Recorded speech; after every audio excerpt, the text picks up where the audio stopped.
ஆதியாகமம்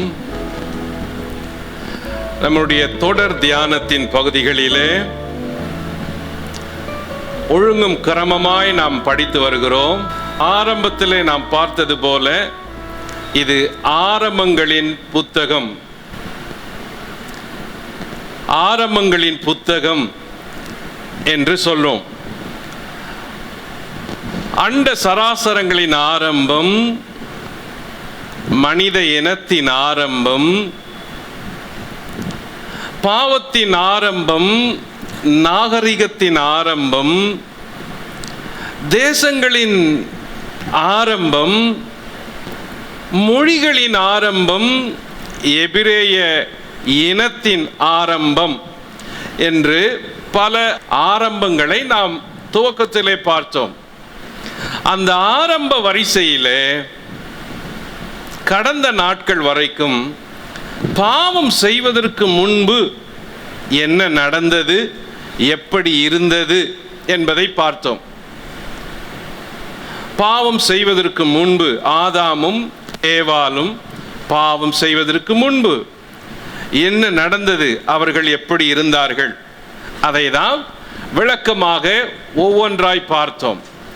பாவம் செய்வதற்கு முன்பு அவர்கள் வாழ்க்கையிலே இருந்த நிலைகளை 5 தலைப்புகளிலே பார்த்தோம்.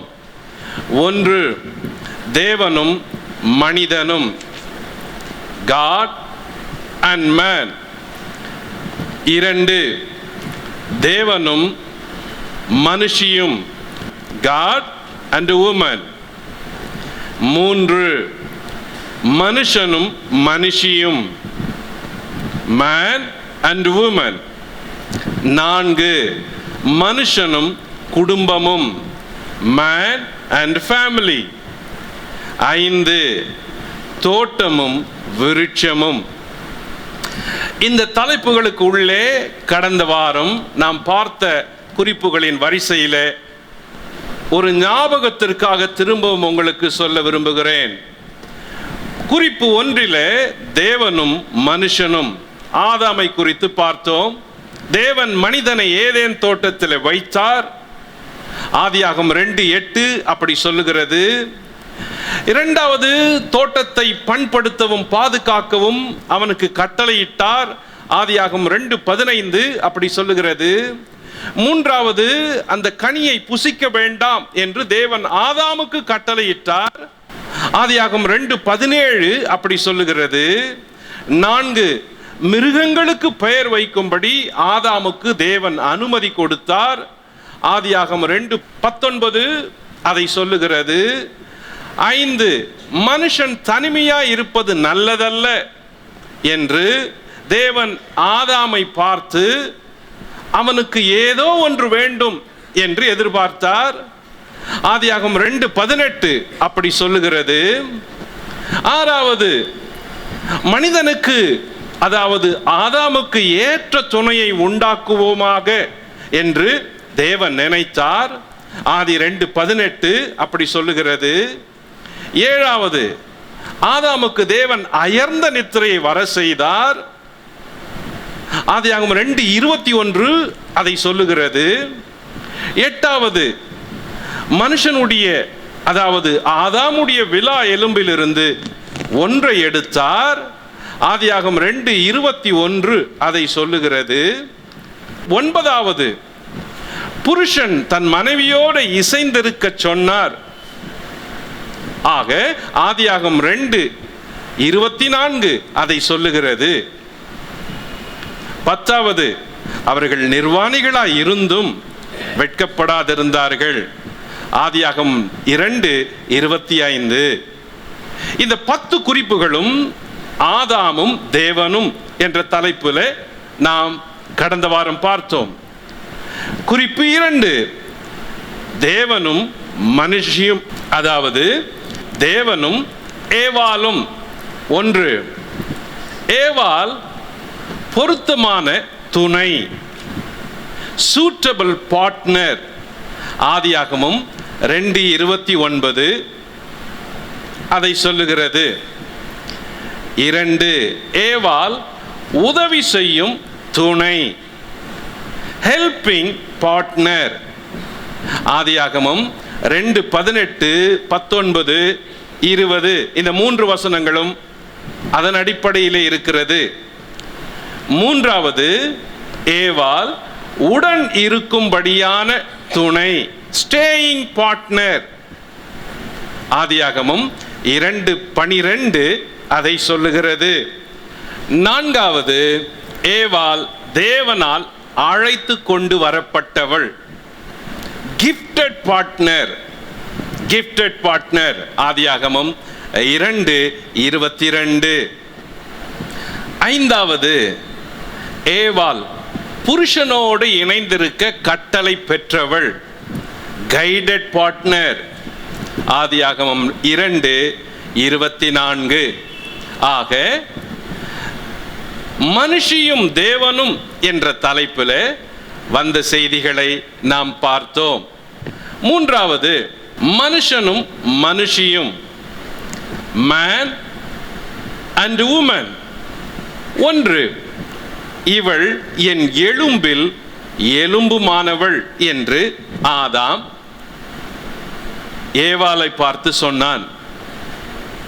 ஈக்குவாலிட்டி, அதற்குரிய செய்தியை பார்த்தோம். 2, இவள் என் மாம்சத்தில் மாம்சமானவள்.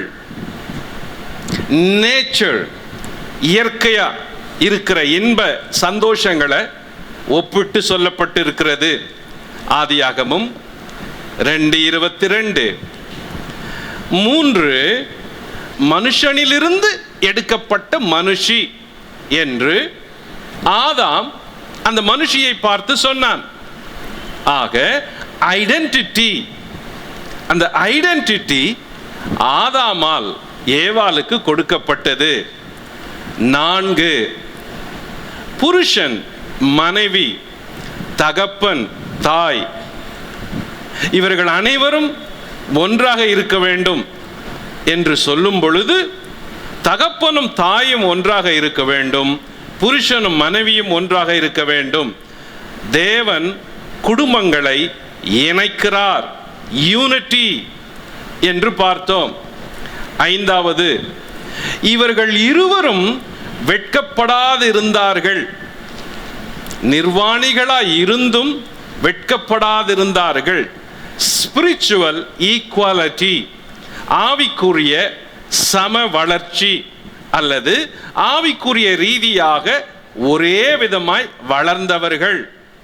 ஆதாமும் ஏவாளும் பாவம் செய்வதற்கு முன்பு ஆதியாகமம் 2:25 சொல்லுகிறது, அவர்கள் இருவரும் என்ற வார்த்தையை சேர்த்து சொல்லுகிறது. அவர்கள் இருவரும் நிர்வாணிகளாய் இருந்தும் வெட்கப்படாதிருந்தார்கள். குறிப்பு 4, மனுஷனும் குடும்பமும்.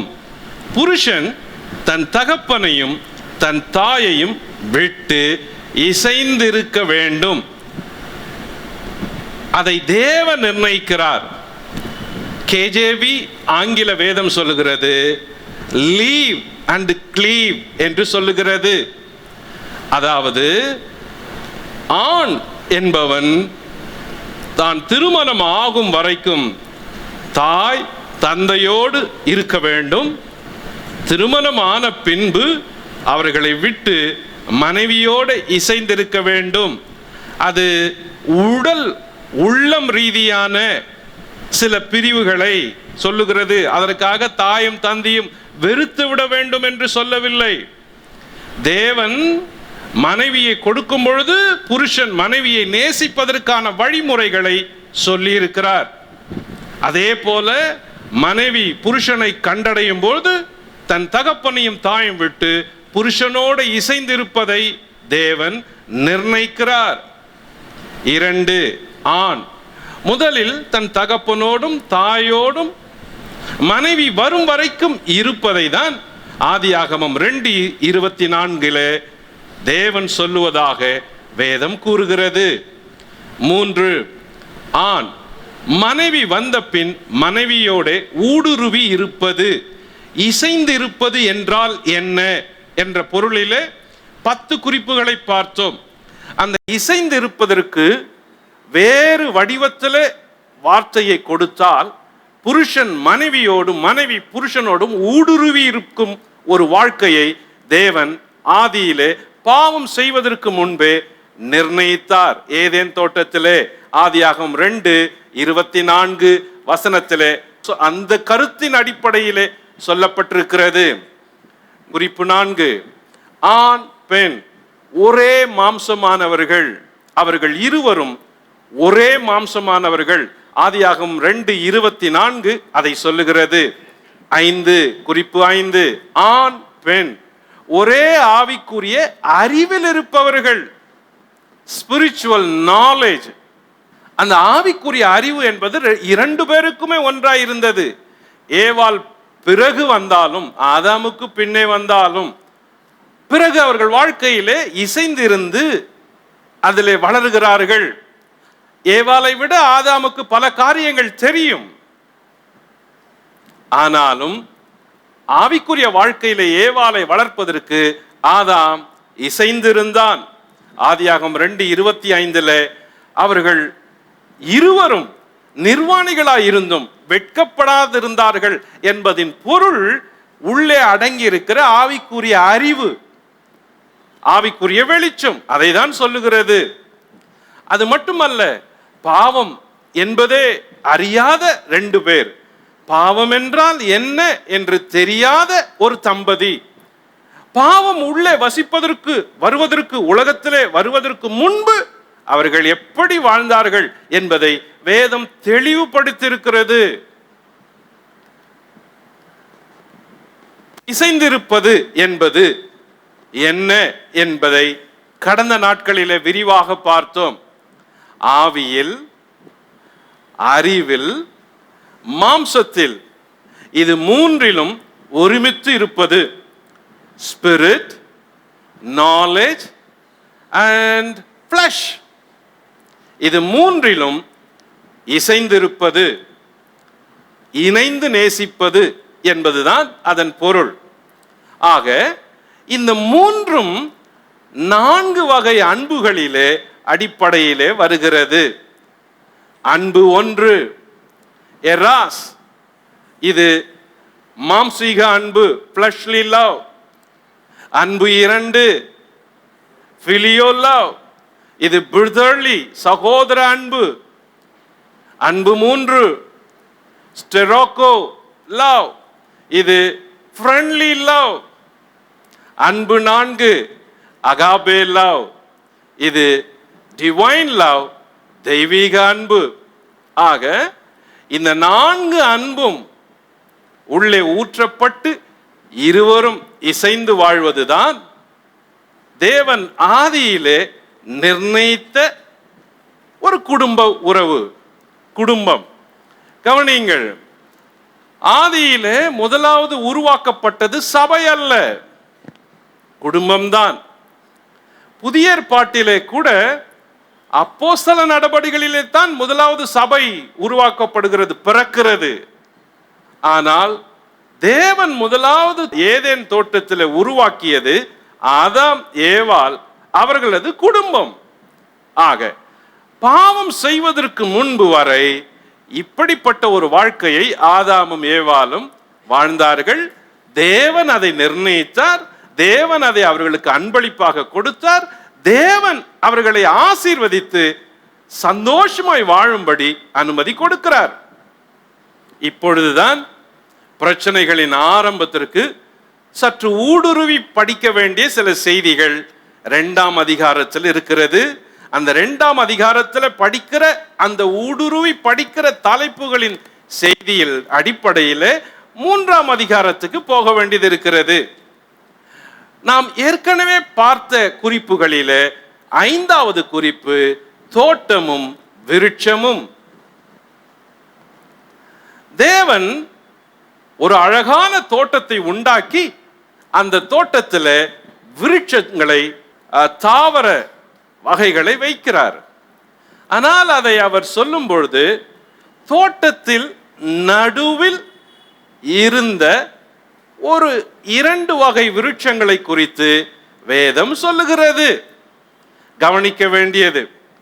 போன வாரம் வராதவர்களுக்காக நான் இந்த குறிப்புகளை சொல்லி இந்த வாரம் நாம் பார்க்க வேண்டிய செய்திக்கு உங்களை நகர்த்தி செல்லுகிறேன்.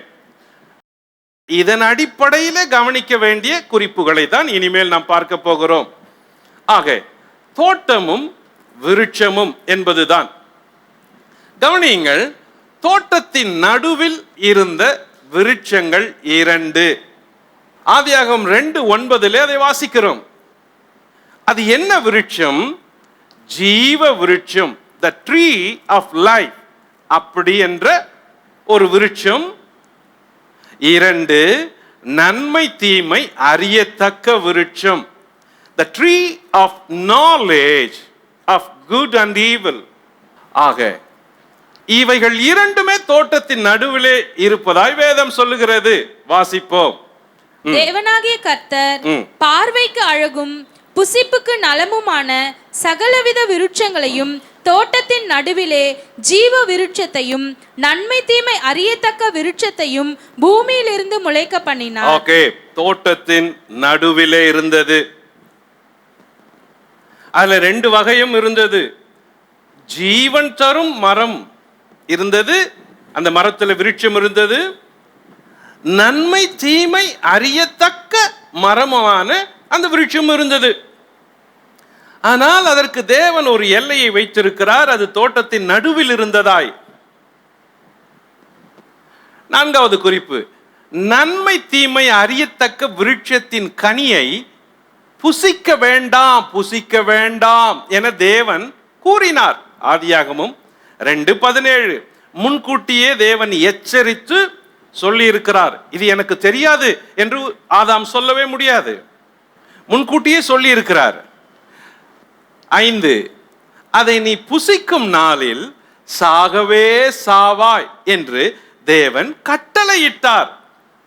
காரியங்களை கவனிங்கள், வார்த்தைகளை கவனிங்கள். வேதம் வார்த்தைகளை கையாளும் போது மிக திறமையாக, நுணுக்கமாக, அழகாக கையாளக்கூடியது.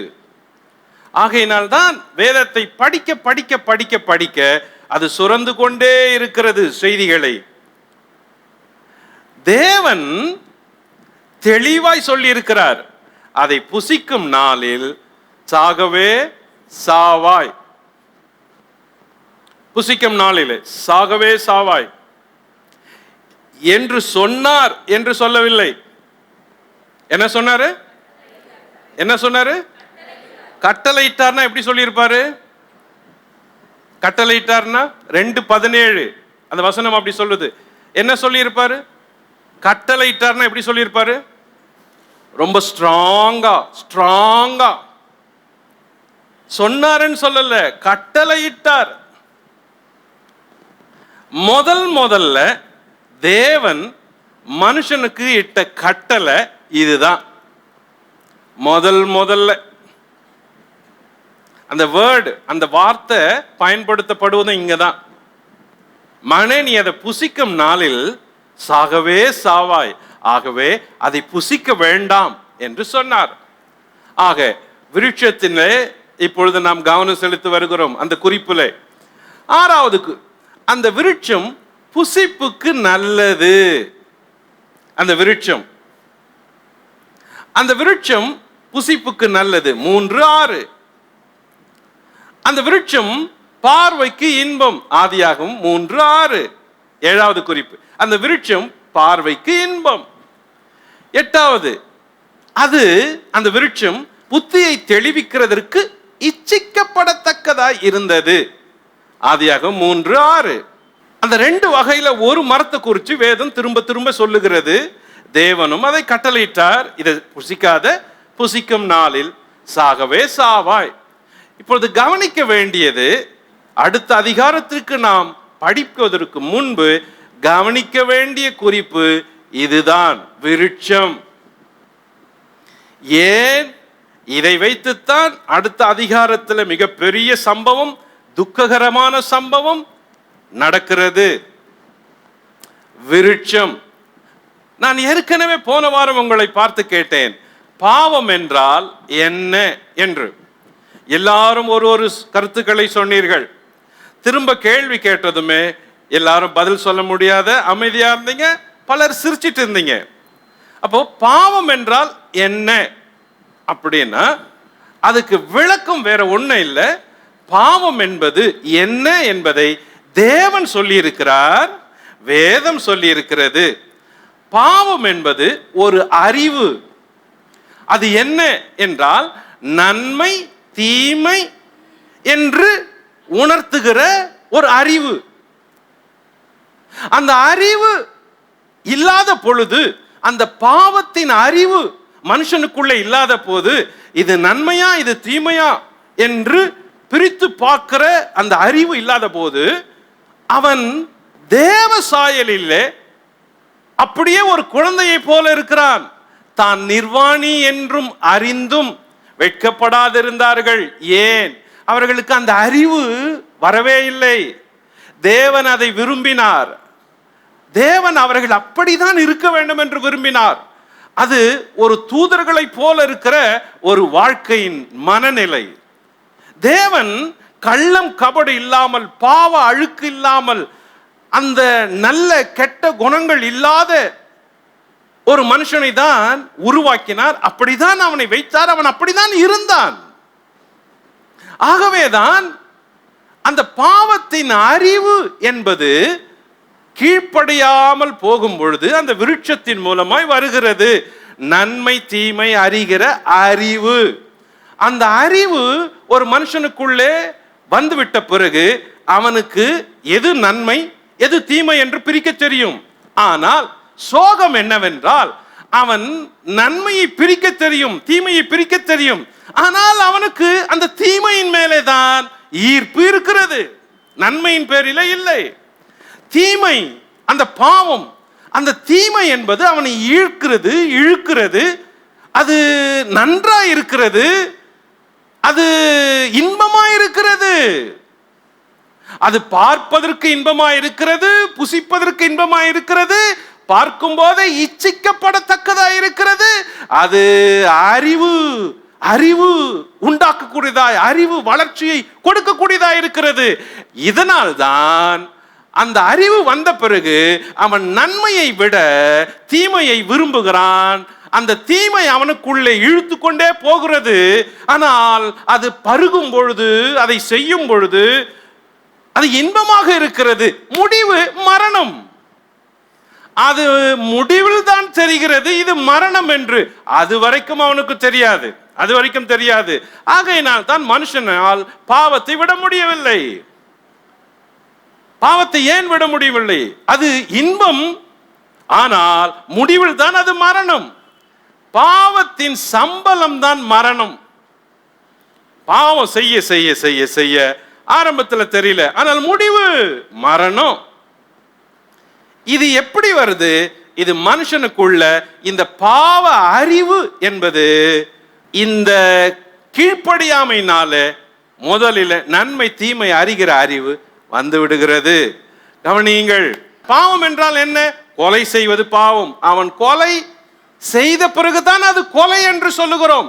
ஆனால் கொலை செய்வதற்கு அவன் திட்டம் தீட்டுகிறானே, அவனுக்குள் இருக்கிறதே, அதுதான் நன்மை தீமை அறிகிற அறிவு. பொய் சாட்சி சொல்லக்கூடாது, உண்மையை பேச வேண்டும். ஆனால் அந்த உண்மையை மறைப்பதற்கு பொய்க்கு திட்டமிடுகிறானே அறிவு. இப்படி செய்தால் இதை இப்படி செய்ய முடியும், இப்படி போனால் இதை இப்படி செய்ய முடியும் என்று.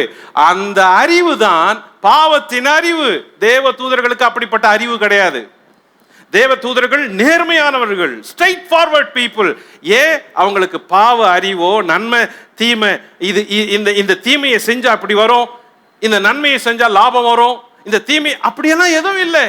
அவங்க அப்படியே பரலோக ஜீவ ராசிகள் போல pure people, pure mind, pure. தேவனுக்கு கூட நன்மை தீமை பார்க்கிற கண்கள் உண்டு, ஆனால் அவருக்கு தீமையே யோசிக்காத தேவன். பாவம் அப்படி என்ன அவருக்கு தெரியவே தெரியாது. தூரம் இருக்கிற தேவன், பரிசுத்தமான தேவன். காரணம், பரலோகத்தில் இருக்கிற எல்லாருமே பாவத்தின் அறிவுல இருக்கிறவங்க இல்ல, பரிசுத்தத்தின் அறிவுல இருக்கிறவங்க.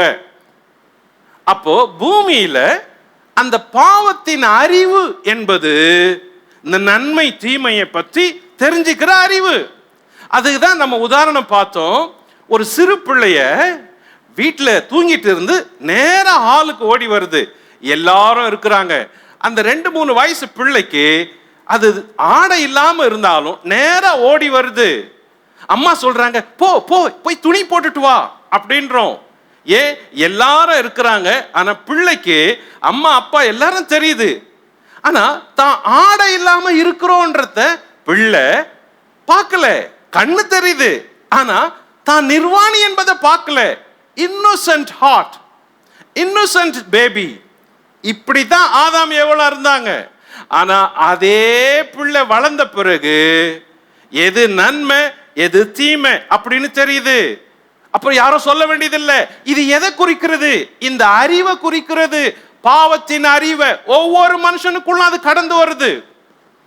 ஒவ்வொரு மனுஷனுக்குள்ளும் அதை தான் தேவன் சொல்றாரு, நன்மை தீமை அறிகிற விருட்சத்தை நீ சாப்பிடாத. சாப்பிட்டுட்டீனா நீ செத்துருவ. எதுல? உன் ஆவியில, ஆத்மாவில செத்துருவ. அப்புறம் நீ இந்த மாதிரி ஒரு மகிமையான பார்வை கண்கள் உனக்கு இருக்காது. நீ உன்னை பார்க்குவ. அப்போ நிர்வாணிகள், ஓ இப்ப அந்த பார்வையே போயிட்டு, அந்த பார்வையே போயிட்டு. அப்போ இந்த வாழ்க்கையை மாற்றக்கூடியது எது? இப்படி பாவத்தின் அறிவு வந்துட்டு பிறகு கவனிங்க இன்னொரு காரியம். இந்த விருட்சம் இருக்கிறதே, பாவ நன்மை தீமை அறிகிற விருட்சம். இந்த விருட்சம் பாவத்துக்கு வேற அடையாளமா சொல்லப்பட்டிருக்கிறது. நன்மை தீமை அறிகிற அறிவு. இது வளரக்கூடியது, பாவம் வளரக்கூடியது. யாக்கோபு எழுதும் பொழுது எழுதுறாரு 1ஆம் அதிகாரம் 15ஆம் வசனத்துல, பின்பு இச்சையானது கர்ப்பம் தரித்து பாவத்தை பிறப்பிக்கும். அப்படின்னா என்ன? வளரக்கூடியது. கவனிங்க, இது நன்மை தீமை அறிகிற விருட்சம், மரம். மரம் வளரக்கூடியது, பாவத்தின் அறிவு வளரக்கூடியது. ஆகையினால்தான் சின்ன வயசுல சின்ன பாவம் செய்யறோம், பெரிய வயசுல பெரிய பாவம் செய்யறோம். வயசுக்கு தகுந்த பாவம் செய்யறோம். சிலர் வயசுக்கு மிஞ்சின பாவத்தையும் செய்யறான். ஏன்? அவனுக்குள்ள இருக்கிற பாவம் வளரக்கூடியது, வளரக்கூடியது. ஆரம்பமே இது விருட்சம் என்று சொல்லப்படுகிறது, அதிலும் மரம் என்று சொல்லப்படுகிறது. அப்படின்னா பாவத்தின் அறிவு என்பது வளரக்கூடியது மனுஷனுக்குள்ளே. ஆகையினாலதான் ஒரு முறை அவனுக்குள்ள அது வந்துட்டா அது அவனால விட முடியல, அதுவும் அவனை விடாது, அவனும் அதை விட முடியாது. முடிவு மரணம். இந்த சூழ்நிலையில தான் இந்த கனி எவ்வளவு முக்கியமானது. இதை சாப்பிடக்கூடாதுன்னு ஏன் தேவன் எச்சரிச்சாரு? இதுல ஏன் ஆதாமும் ஏவாளும் இவ்வளவு கவனக்குறைவா இருந்தாங்க அப்படின்றத தான் அடுத்த அதிகாரம் சொல்லுகிறது. துவக்கத்திலிருந்தே இப்பொழுதுதான் மிக முக்கியமான ஒரு அதிகாரத்தை நாம் படிக்க போகிறோம். அதிகாரம் படிப்பதற்கு முன்பு உலகத்தில் 3 கேள்விகள் இருக்கிறது. ஒன்று, இந்த உலகத்தில் நடக்கிற 3 காரியங்களுக்கு கேள்விகள். கேள்வி நம்பர் 1, பிறப்பு ஏன் வேதனைக்குரியது? கேள்வி நம்பர் 2, வாழ்க்கை ஏன் கடினமாயிருக்கிறது? கேள்வி நம்பர் 3, மரணம் ஏன் சோகமானது? இந்த 3 கேள்விகளையும் உலகத்தில் இருக்கிற எல்லாரையும் கேட்டாலும் இதே கேள்வியை எல்லாருக்கும் பொருந்தி பார்க்க முடியும். மனுஷ வாழ்க்கையில பிறப்பு ஏன் வேதனைக்குரியது? ஏன் உலகத்துல மனுஷன் பிறந்ததுமே வேதனைப்படுறான்? ஏன் அவன் வாழ்க்கையில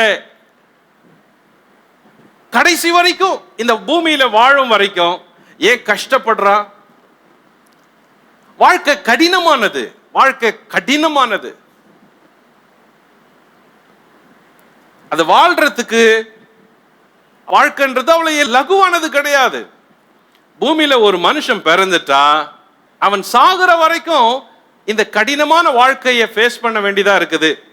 இதுக்கு முன்னாடி எல்லாம் பிள்ளைங்களை ஸ்கூல்ல சேர்க்கிறப்ப 8 வயசு 6 வயசு 7 வயசு 8 வயசுல எல்லாம் சேர்ப்பாங்க. ஆனா இப்ப 4 வயசுலயே சேர்க்கிறாங்க ஸ்கூல்ல. இன்னும் சில இடத்துல 3 வயசுல ஸ்கூல்ல அனுப்புறாங்க. கவனிங்க, ஒரு பிள்ளை பிறந்து 3-4 வயசுலயே வாழ்க்கையின் கடினங்களை அது சந்திக்கும்படி அதை வீட்டிலிருந்து வெளியே அனுப்புறோம். ஏன் வாழ்க்கை கடினம்? கேள்வி, முக்கியமான கேள்வி. எல்லாருக்கும் உலகத்துல மனுஷனாய் பிறந்த எல்லாருக்கும் உரிய கேள்வி இது. மூன்றாவது கேள்வி, ஏன் மரணம் மட்டும் சோகம்? மரணம் மிக கொடியது, ஆனால் சோகமானது. ஏன் மரணம்? ஒவ்வொரு மனுஷனுக்கும் ஏன் மரணம்? உலகம் முழுவதிலும் மரணம் பொதுவானது. இந்த வாழ்க்கையின் கடினம் பொதுவானது. பிறப்பு வேதனைக்குரியது பொதுவானது. ஏன் உலகம் முழுதும் இந்த பொதுவான நிலைமை? அதற்குத்தான் அதன் துவக்கத்தை படிப்பதற்கு ஆதியாகமம் 3ஆம் அதிகாரம் நமக்கு பதில் சொல்லுகிறது. இப்பொழுதுதான் ஆதியாகமம் 3ஆம் அதிகாரத்திற்கு நாம் போகிறோம். என்னோடு கூட சேர்ந்து ஆதியாகமம் 3ஆம் அதிகாரத்திற்கு உங்கள் வேதத்தை திருப்பிக் கொள்ளுங்கள். 3ஆம் அதிகாரம் முதல் வசனம். தேவனாகிய கர்த்தர் உண்டாக்கின சகல காட்டு ஜீவன்களை பார்க்கிலும் சர்ப்பமானது தந்திரமுள்ளதாய் இருந்தது. அது ஸ்திரீயை நோக்கி, நீங்கள் தோட்டத்தில் உள்ள சகல விருட்சங்களின் கனியையும் புசிக்க வேண்டாம் என்று தேவன் சொன்னது உண்டோ என்றது. ஸ்திரீ சர்ப்பத்தை பார்த்து, நாங்கள் தோட்டத்தில் உள்ள விருட்சங்களின் கனிகளை புசிக்கலாம், ஆனாலும் தோட்டத்தின் நடுவில் இருக்கிற விருட்சத்தின் கனியை குறித்து தேவன் நீங்கள் சாகாதபடிக்கு அதை புசிக்கவும் அதை தொடவும் வேண்டாம் என்று சொன்னார் என்றால். அப்பொழுது சர்ப்பம் ஸ்திரீயை நோக்கி, நீங்கள் சாகவே சாவதில்லை, நீங்கள் இதை புசிக்கும் நாளிலே உங்கள் கண்கள் திறக்கப்படும் என்றும் நீங்கள் நன்மை தீமை அறிந்து தேவர்களைப் போல் இருப்பீர்கள் என்றும் தேவன் அறிவார் என்றது. அவ்வளவுதான். முதல் வசனம், 2ஆம் வசனம், 3ஆம் வசனம். 3ஆம் வசனத்துல ஜஸ்ட் 3 வசனம், ஆனா அதுல ஒரு நபர், முக்கியமான நபர் அதுல இடம் பெற்றிருக்கிறாரு. இவ்வளோ நாளும் இவ்வளோ நேரமும் 2 அதிகாரத்துல இருந்த 3 பேரை குறித்து படிச்சிருந்தோம். அதிலும் 1ஆம் அதிகாரத்தை, ஆதியாகமம் 1ஆம் அதிகாரத்தை படிக்கும் பொழுது ஒரே ஒரு நபர், அது தேவன், அவரை குறித்து படிச்சோம். ஆதியாகமம் 2ஆம் அதிகாரத்தை படிச்ச பொழுது 2 நபர், ஆதாம், ஏவாள். இவர்களோடு கூட மகா பெரிய தேவன். இவங்க 3 பேரை குறித்து அந்த 2ஆம் அதிகாரம் சொல்லுது. 3ஆம் அதிகாரம் வரும் பொழுது புதிய ஒரு நபரை குறித்து வேதம் சொல்லுகிறது. அந்த நபரின் பெயர் சர்ப்பம் என்று அழைக்கப்படுகிறது. அவருடைய உண்மையான பெயர் சாத்தான். ஆக 3ஆம் அதிகாரத்தில் இங்கே சொல்லப்பட்டிருக்கிற நபரின் பெயர் சாத்தான். இப்போ இதுல படிக்கிறப்ப சில கேள்விகள் எழும். அது என்ன? சர்ப்பத்தை குறித்து பேசுது. அப்ப சாத்தான் எங்க? சரி, சர்ப்பம் பேசுச்சா? எப்படி ஏதேன் தோட்டத்தில் இது நடந்திருக்கும்? எப்படி பாம்பு சர்ப்பம் பேசி இருக்கும்? இப்படிப்பட்ட கேள்விகள்லாம் வரும். இப்போ முதல்ல துவக்கத்திலிருந்து இதை படிக்கிறப்ப நம்முடைய பார்வை இங்க மட்டும் பட்டாதான் அந்த கேள்வி வரும். ஏன்னா இவனை ஏற்கனவே நம்ம ஒரு தடவை படிச்சிருக்கிறோம். இவன் வானத்திலிருந்து தள்ளப்பட்டவன். இவன் எங்கே, எந்த ஊழியத்தை செய்து கொண்டிருந்தான், ஏன் கீழே தள்ளப்பட்டான் என்று நாம் ஏற்கனவே ஆதியாகமம் 1ஆம் அதிகாரம் படிக்கும் பொழுதே அதை குறித்து படித்தோம். அது கொஞ்சம். இப்போ 3ஆம் அதிகாரத்தை படிக்கிறப்ப இங்க முதல்ல ஒரு நபரை குறித்து படிக்கிறோம். அது சர்ப்பம் என்று வருது, ஆனால் அதன் பின்னணியில சாத்தான் என்று இருக்கிறது. இதற்கு பிறகு இந்த சாத்தானை குறித்து பல இடங்களிலே வேதம் பல விதங்களிலே சொல்லுகிறது. இந்த இடத்துல சாத்தானும் சர்ப்பமும் இரண்டையும் புரிந்து கொள்ள வேண்டும்னா நம்ம கொஞ்சம் பின்னாடி போய் போய் போய் போய் ஒருத்தரை குறித்து நல்லா படிச்சுட்டு திரும்பவும் இங்க வரணும். அப்ப ஈஸியா எளிமையா புரியும். இது பலமுறை நான் கேட்டேன், ஆண்டவரே இது எப்படி விளக்குறது? சாத்தானும் சர்ப்பமும், இது சாத்தானன் தான் ஆனா சர்ப்பம் தான் பேசுது. எப்படி ஜனங்களுக்கு விளக்குறதுன்னு பல நேரங்கள்ல வேதத்தை படிக்கிறப்ப புரியலன்னா ஆண்டவர்கிட்ட சொல்லிட்டு படிச்சுக்கிட்டே இருக்கணும். அதே போல சில புத்தகங்களை தேடி படிக்கணும். அதே போல சில செய்திகளை கேட்கணும். அப்பதான் உங்களுக்கு இருக்கிற சந்தேகங்கள் பல வகைகள்ல வரும். ஆனா தீர்க்கப்படும் பொழுது அப்பதான் நீங்க தெளிவடைவீங்க. சந்தேகத்தை ரொம்ப நாள் உள்ள வச்சு படிச்சுட்டே இருந்தா சந்தேகமாவே இருக்கும். அப்ப விடை காணுவதற்கு சில முயற்சிகளை எடுக்கணும். இது சற்று கடினமான பகுதி. மனிதன் யோசிக்கிற பகுதி, யோசிக்க வைக்கிற பகுதி, பலர் கேள்வி கேட்க வைக்கிற பகுதி. அது என்ன உங்க பைபிள்ல சர்ப்பம் பேசுச்சாமே, அது என்ன உங்கள் தெய்வம் உங்க தேவன் சர்ப்பத்தை சபிச்சாராமே ஏன் அப்படின்னு. அப்ப கேள்வி கேட்கிறப்ப கிறிஸ்தவர்களுக்கு இதற்கு பதில் தெரிஞ்சிருக்கணும். இல்லைன்னா மற்றவங்களுக்கு பதில சொல்ல முடியாது. சரி, இங்க படிக்கிறப்ப நல்லா தெரியுது இது சாத்தானை குறிச்சுதான். அப்பனா சாத்தானுடைய அவனுடைய பெயர்கள், அவனுடைய குணநலங்கள் என்னன்னு நமக்கு தெரியணும். ஏன்னா 3ஆம் அதிகாரத்தில் அவன் பேசுறான் அப்படின்னு சொல்லுது. சர்ப்பம் பேசியது, ஏவாளோடு பேசியது, முக்கியமான காரியத்தை குறித்து பேசுகிறது. தேவன் எதை செய்யக்கூடாது என்றாரோ அதை குறித்து பேசுகிறது. அப்படி என்றால் இதை பேசுகிற நபர் யார்? ஏன் இவன் பேசுகிறான்? எங்கிருந்து வந்தவன்? எதற்காக இவன் இப்படி பேசுகிறான்? ஏன் இவன் ஏவாளின் மேலே தன்னுடைய குறியை வைத்தான்? ஏன் ஏவாளிடத்துல மற்ற எதையும் பேசாமல் தேவன் தொடக்கூடாது, சாப்பிடக்கூடாது என்று சொன்ன, தேவன் புசிக்க கூடாது என்று சொன்ன விருட்சத்தை குறித்து ஏவாளிடத்துல ஏன் பேச வேண்டும்? ஆக இவனை குறித்து அறிவதற்கு சில குறிப்புகளை கவனிப்போம். முதலாவது சாத்தானுடைய பெயர்களும் அவன் குணங்களும். Number 1, Abaddon. அபத்தோன் என்பது எபிரேய மொழியில வர வார்த்தை. அப்பல்லியோன், அதே வார்த்தை அப்பல்லியோன் என்பது கிரேக்க மொழியில வர வார்த்தை. இந்த வார்த்தையின் பொருள் டெஸ்ட்ராயர், அழிப்பவன். அபத்தோன் எபிரேய பாஷை, அப்பல்லியோன் கிரேக்க பாஷை. பொருள் அழிக்கிறவன். வெளிப்படுத்தல் 9:11 சாத்தான் அழிக்கக்கூடியவன் என்று சொல்லுகிறது. 2, அக்யூசர், குற்றஞ்சாட்டுகிறவன். வெளிப்படுத்தல் 12:10 குற்றஞ்சாட்டுகிறவன். அவன் குணநலங்களை பார்த்துக்கிட்டே வாங்க. எண்டில் வரப்ப இங்க நம்ம கேட்ச் பண்ணுவோம். ஆதியாகமம் 3ஆம் அதிகாரத்தினுடைய கனெக்ஷன் நமக்கு கிடைக்கும். சோ அவன் பெயரும் அவன் குணங்களும். முதல்ல அவன் அழிக்கிறவன், 2வது குற்றஞ்சாட்டுகிறவன், 3வது அட்வர்சரி, எதிராளி, அப்போனன்ட். இங்க 1 பேதுரு 5:8 சொல்ற அந்த எதிராளின்ற வேர்டு கிரேக்க மொழியில மிக அழகா கையாளப்பட்டிருக்கிறது, எதிராளி அப்படின்னு. 4, angel of the bottomless pit, பாதாளத்தின் தூதன். வெளிப்படுத்தல் 9:11 அவன் பாதாளத்தின் தூதன் என அழைக்கப்படுகிறான். 5, ஏஞ்சல் ஆஃப் லைட், ஒளியின் தூதன். 2 கொரிந்தியர் 11:14 ஒளியின் தூதன் என்று அழைக்கப்படுகிறான். அதாவது அவனுக்கு வேஷம் போடவும் தெரியும், மாறு வேடத்தில் வரவும் தெரியும், ஒளியின் தூதன். 6, பெயல்செபூல். பெயல்செபூல் என்றால் பிசாசுகளின் தலைவன். லூக்கா 11:15. 7, பேலியால். 2 கொரிந்தியர் 6:15 பேலியால்.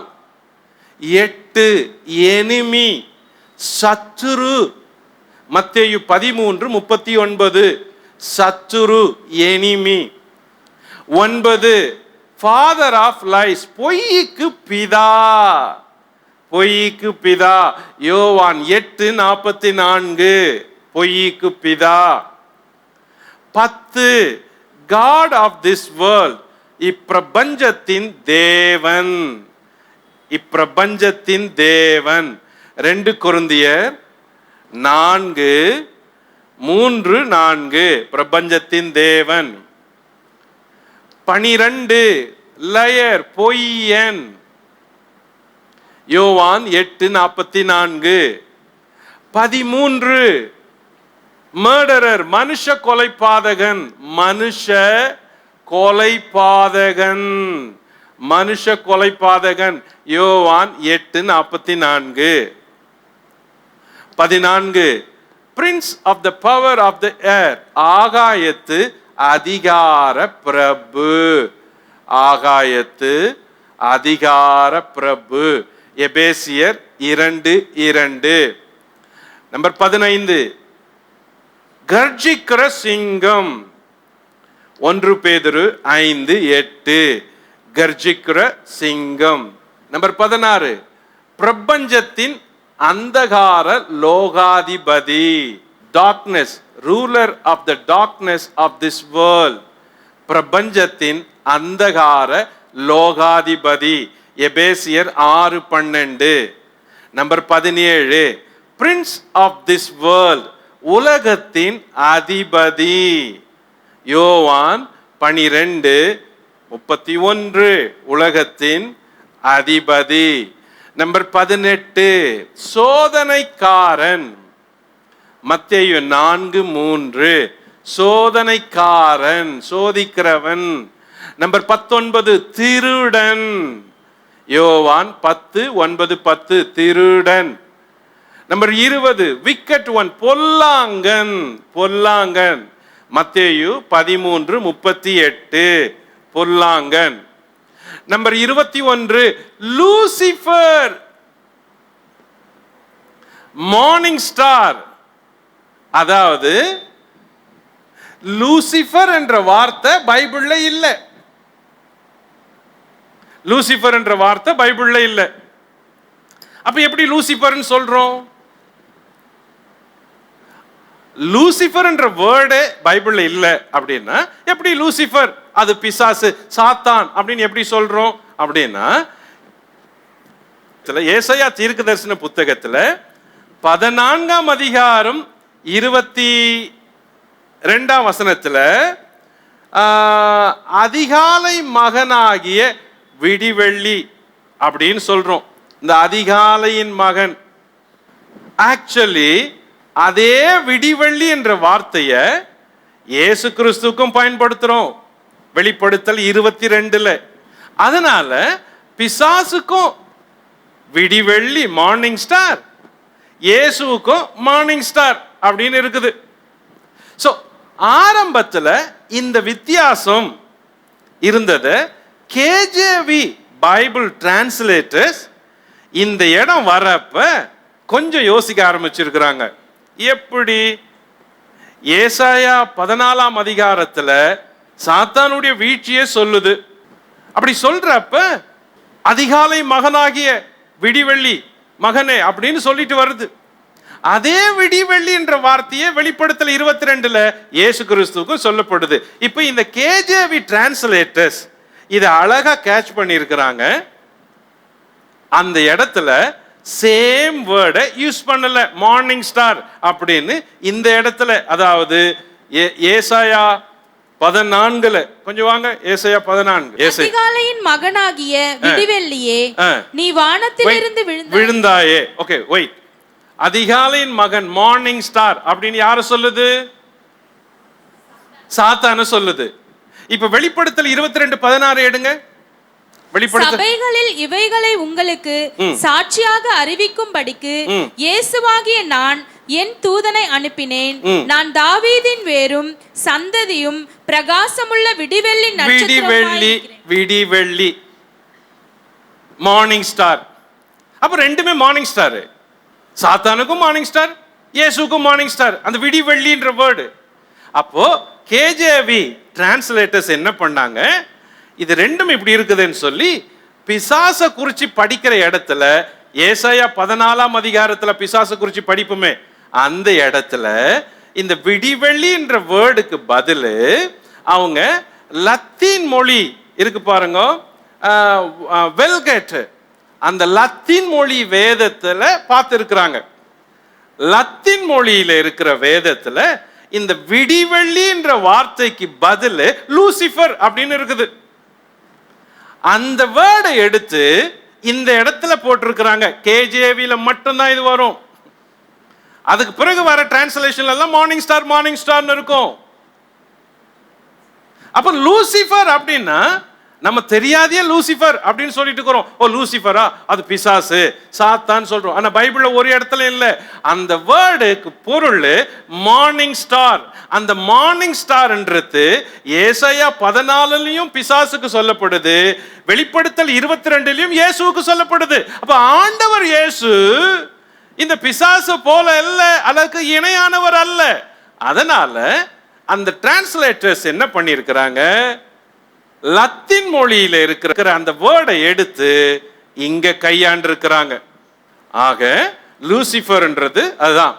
22 கோணலான சர்ப்பம், ஏசாயா 27:1. இங்கதான் அவனுக்கு பெயர்கள் விதவிதமா வருத கவனிங்க. 23 டிராகன், வலு சர்ப்பம், அவனுடைய பெயர்கள்ல வலு சர்ப்பம். வெளிப்படுத்தல் 12:7 முதல் 9 வரை பெயர் பாருங்க, சர்ப்பம், வலு சர்ப்பம். 24 கோணலான சர்ப்பம், ஏசாயா 27:1 கோணலான சர்ப்பம். 25 சிவப்பான பெரிய வலு சர்ப்பம், வெளிப்படுத்தல் 12:3. 26 வலு சர்ப்பம், வலு சர்ப்பம், வெளிப்படுத்தல் 12:7 முதல் 9. அத சொல்றப்ப ஓல்டு சர்பென்ட். ஓகே, 27 ஸ்ட்ரைட்டா சர்ப்பம் அப்படின்னு வருது. ஆதி 3:1, 2 கொரிந்தியர் 11:3. இப்ப இந்த 27 பேர்கள்ல படிச்சிட்டு வரப்ப அவனுக்கு சர்ப்பம் சர்ப்பம் சர்ப்பம் என்ற பெயரும் இருக்குது. சோ பிசாச குறிச்சு தெரிஞ்சுக்கிறதுக்கு முன்னாடி அவன் பெயர்களும் அவன் குணங்களையும் குறிச்சு தெரிஞ்சிட்டு ஆதியாகமம் 3ஆம் அதிகாரத்துல அவன் சர்ப்பத்தை போல வருகிறான். இங்க இப்ப கவனிக்கணும், நம்ம பின்னால போய் அவன் செய்திகளை பார்த்துட்டு முன்னாடி இங்க வந்து படிக்கிறப்ப முதல்ல இருந்த குழப்பத்துல பாதி தெளிவாயிடும். ஓ, அவனுக்கு இவ்வளோ பேர்கள் இருக்குது, அப்ப அவன் இவ்வளவு சூழ்ச்சி செய்யறவன், அவன் குணம் இப்படி, அவன் கேரக்டர் இப்படி அப்படின்னு. சரி, இப்போ ஆதியாகமம் 3ஆம் அதிகாரத்துல 4 வகையா பிரிக்கிறோம். ஆதியாகமம் 3ஆம் அதிகாரத்துல 4 வகை. அந்த அதிகாரத்துக்குள்ள இருக்கிற செய்திகளை நம்ம படிக்க போறது. நம்பர் 1, சாத்தானும் ஏவாளும் பேசியது.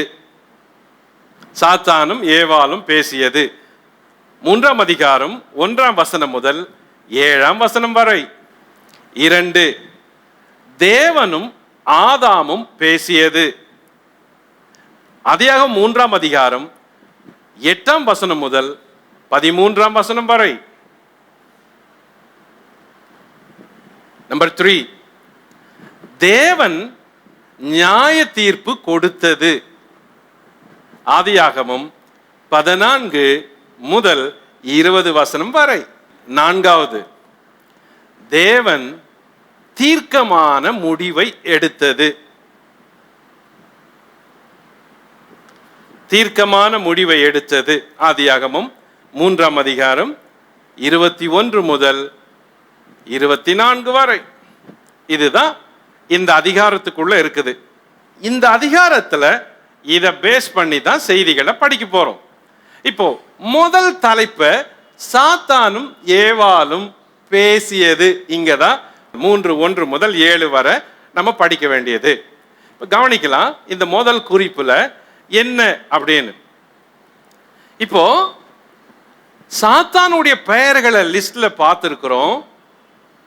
அவன் எப்படிப்பட்ட குணம் உள்ளவன். பல இடங்கள்ல அவன் சர்ப்பத்தோடு ஒப்பிடப்பட்டிருக்கிறான், சர்ப்பம் போன்றவன் என்று அழைக்கப்பட்டிருக்கிறான். சரி, முதல்ல தெரிஞ்சுக்க வேண்டியது, சாத்தான் ஒரு ஸ்பிரிட் பீயிங். அவன் ஒரு ஸ்பிரிட், அவனுக்கு உருவம் இல்லை. ஆனால் அவன் ஆவியானவன். ஏன்னா தூதர்கள் எல்லாமே உருவம் இல்லாதவர்கள், அவர்கள் ஆவியானவர்கள், அவர்கள் பரலோக மகிமையான உருவத்தை கொண்டவர்கள். அதுல இருந்த ஒருத்தன் தான் சாத்தான். அவன் கீழே தள்ளப்படுறான், தேவ மகிமையை இழக்கிறான், பரலோகத்தின் மகிமையை இழக்கிறான்.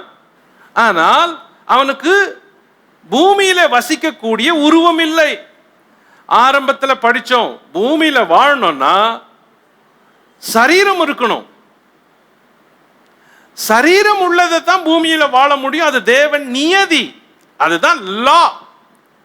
சரீரம் இல்லைன்னா பூமியில வாழ முடியாது. அதனால தான் இறந்ததும் நம்மள அடக்கம் பண்றாங்க. ஏன்? சரீரம் இல்லை இனிமே. சாத்தானுக்கும் சரீரம் இல்லை.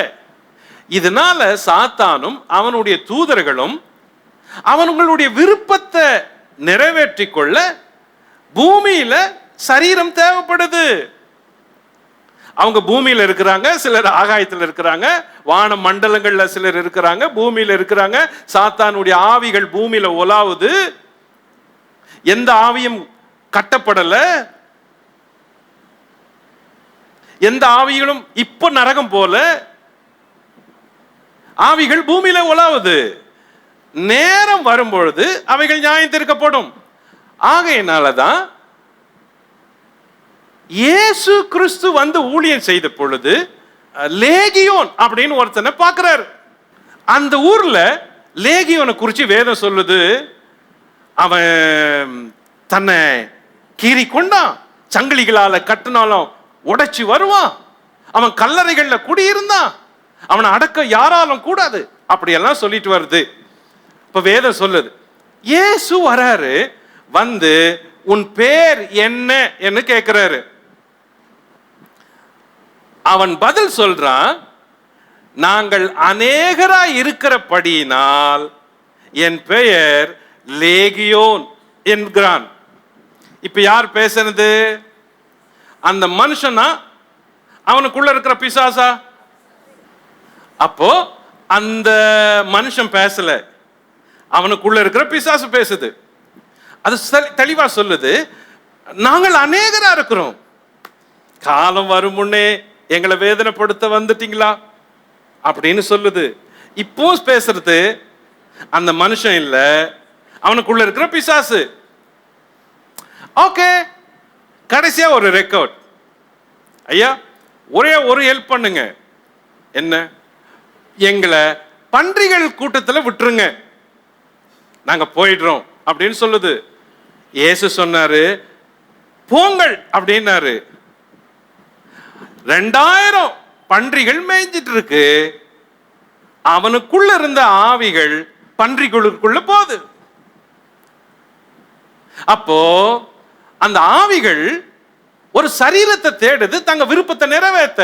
முதல்ல ஒரு ஆள் கிடைச்சான், அவங்க விருப்பத்தை நிறைவேற்றுறதுக்கு அவனை யூஸ் பண்ணுச்சு. இப்ப அவனை அங்கிருந்து வெளியே அனுப்புறப்ப இன்னொரு சரீரத்தை தேடுது, எனக்கு பன்றிகள் கூட்டத்தையாவது கொடுங்க, அதுக்குள்ள நாங்க போனோம் அப்படின்னு.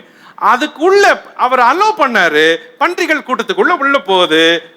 அந்த பன்றிகள் ஏராளமா இருந்தபடினால அவைகள் தாங்காம கடலுக்குள்ள மாண்டு போகுது. கவனிங்க, சாத்தானும் சாத்தானுடைய ஆவிகளும் சரீரத்தை தேடுது, தங்க விருப்பத்தை நிறைவேற்றிக் கொள்ள. இந்த இடத்துல 2 கவனிக்கணும். ஒன்னு, அது மனுஷ சரீரத்திலையும் வாசம் பண்ணக்கூடியது. 2, மிருக சரீரத்திலும் வாசம் பண்ணக்கூடியது. 2 சரீரத்துக்குள்ளும் போகக்கூடியது அப்படின்னு தெளிவாகுது. மார்க் 5ஆம் அதிகாரம் அதை சொல்லுது. மார்க் 5:9 வசனம். அப்பொழுது அவர் அவனை நோக்கி, உன் பேர் என்னவென்று கேட்டார். அதற்கு அவன், நாங்கள் அநேகராய் இருக்கிறபடியால் என் பேர் லேகியோன் என்று சொல்லி தங்களை அந்த திசையிலிருந்து துரத்தி விடாதபடிக்கு அவரை மிகவும் வேண்டிக் கொண்டான். ஓகே, இப்ப இங்க பேசுனது யாரு? உண்மையா அந்த மனுஷனா? பலர் என்ன நினைச்சிட்டு இருக்கிறாங்க, பைபிள் படிக்கிறவங்க, அந்த ஆள் பேர் தான் லேகியோன் அப்படின்னு. அந்த ஆள் பேரு லேகியோன் இல்ல, பிசாசு பிடிச்சிருந்தானே அவன் பேர் லேகியோன் இல்ல. லேகியோன்னா நம்பர். என்ன நம்பரு? லேகியோன்னா நம்பர். பாருங்க, 1000 rupees அப்படின்னு சொல்றோம், 100 rupees அப்படின்னு சொல்றோம், 12 ஒரு டசன் அப்படி சொல்றோமே, 100க்கு சதம் அப்படின்னு சொல்றோம், 12க்கு ஒரு டசன் அப்படின்றோம். என்ன சொல்லுது? நம்பர். ரோம அரசாங்கத்துல ராணுவ அதிகாரிகள்ல இப்படி நம்பர் வைஸா பிரிச்சு அந்த குரூப்புக்கு ஒரு பேர் வைப்பாங்க.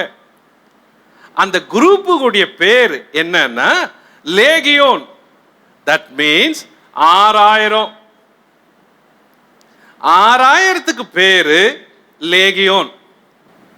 இப்போ இந்த மனுஷன் சுயநினைவு இல்லாம இருக்கிறான், ஆனா தன்னை கீறிக்கிறான், ரத்தம் வடியுது, சங்கிலிகளால கட்டப்பட்டிருக்கிறான், சங்கிலிகளை உடைக்கிறான். அப்போ இயேசு பார்த்து அவனை கேட்கிறாரு, உன் பேர் என்னன்னு. அவன் என்ன சொல்றான்? நாங்கள் அநேகர். மனுஷன் பேசல, ஆவி பேசுது. பொசஸ், டெவிலால பொசஸ்ட் ஆயிருக்கிறான். சோ இங்க அந்த மனுஷன் பேசல, அப்போ ஆவிகள் அவனுக்குள்ள வாசம் பண்ணுச்சு, அவன் பேசுறான்.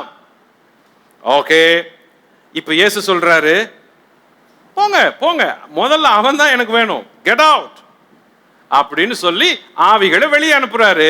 அப்ப அந்த request, sir please please please எங்களை பன்றிகளுக்கு கூட்டத்தில் அனுப்பிச்சிருங்க. ஏன்? எங்க விருப்பத்தை நிறைவேற்றுறதுக்கு ஒரு பாடி தேவை, அதனால நாங்க போறோம். சோ அவர் அதுக்கும் அலோவ் பண்ணாரு, போங்கன்னு. இதுல இருந்து என்ன தெரியுது?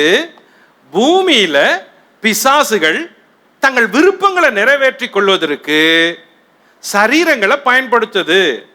அப்போ பன்றிகளுக்குள்ள எப்படி நுழைஞ்சு கிரியை செஞ்சுச்சோ அதே போலதான் ஆரம்பத்துல சாத்தானுக்கு பாடி தேவைப்படுது.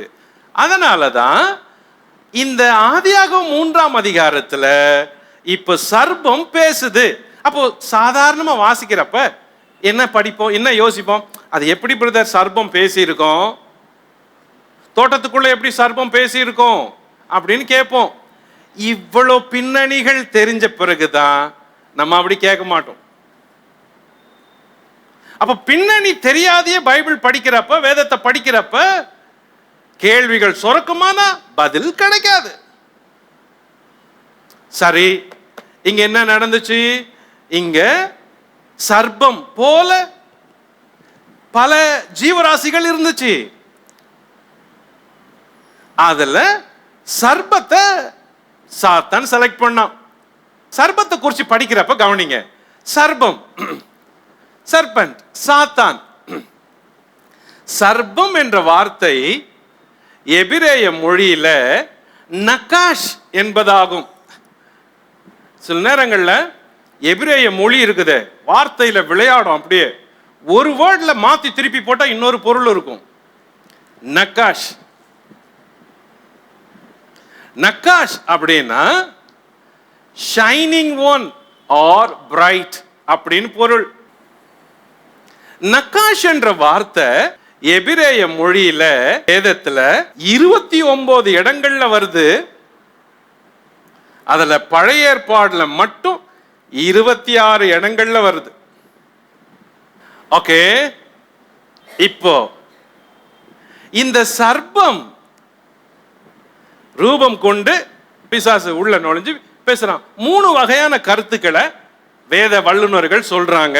3 வகையான கருத்துக்கள் என்ன அப்படின்னா, நம்பர் 1, சர்ப்பத்தின் உருவத்துல சாத்தான் வந்திருக்கணும் அப்படின்றாங்க ஒரு கூட்டம்.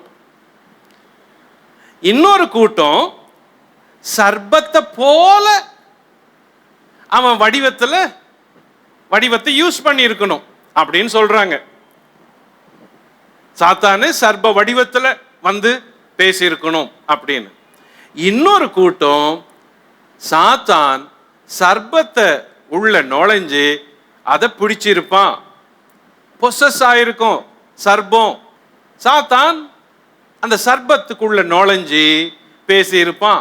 அப்பனா உண்மையாவே அந்த பழைய சர்ப்பம் அப்படின்றது ஏதேன் தோட்டத்துல ஆதியாகமம் 3ஆம் அதிகாரத்துல வர சர்ப்பத்தின் உருவம் 2-3 வகையில இருந்திருக்கணும். ஒண்ணு, அது பறந்து இருக்கணும், இல்ல அது நடந்து இருக்கணும். இது 2 வகையில இருந்திருக்கணும். இல்ல அதனுடைய உருவமே வேற வகையில இருந்திருக்கணும். மண்ணுல கால் படாதபடிக்கு அப்படியெல்லாம் இருந்திருக்கலாம். நான் சொல்லல இருந்திருக்கோன்னு பிரதர் சொன்னாரு அப்படின்னு போய் வெளியே சொல்லாதீங்க. நானே இருக்கலாம்னு தான் பல இடங்கள்ல சொல்றேன். இருந்திருக்கலாம். அப்படி ஒரு யூகம் தான், அப்படி ஒரு யூகம் இருந்திருக்கலாம். நம்ம எங்க இருந்து வேதத்தை படிக்கிறோம் பாருங்க.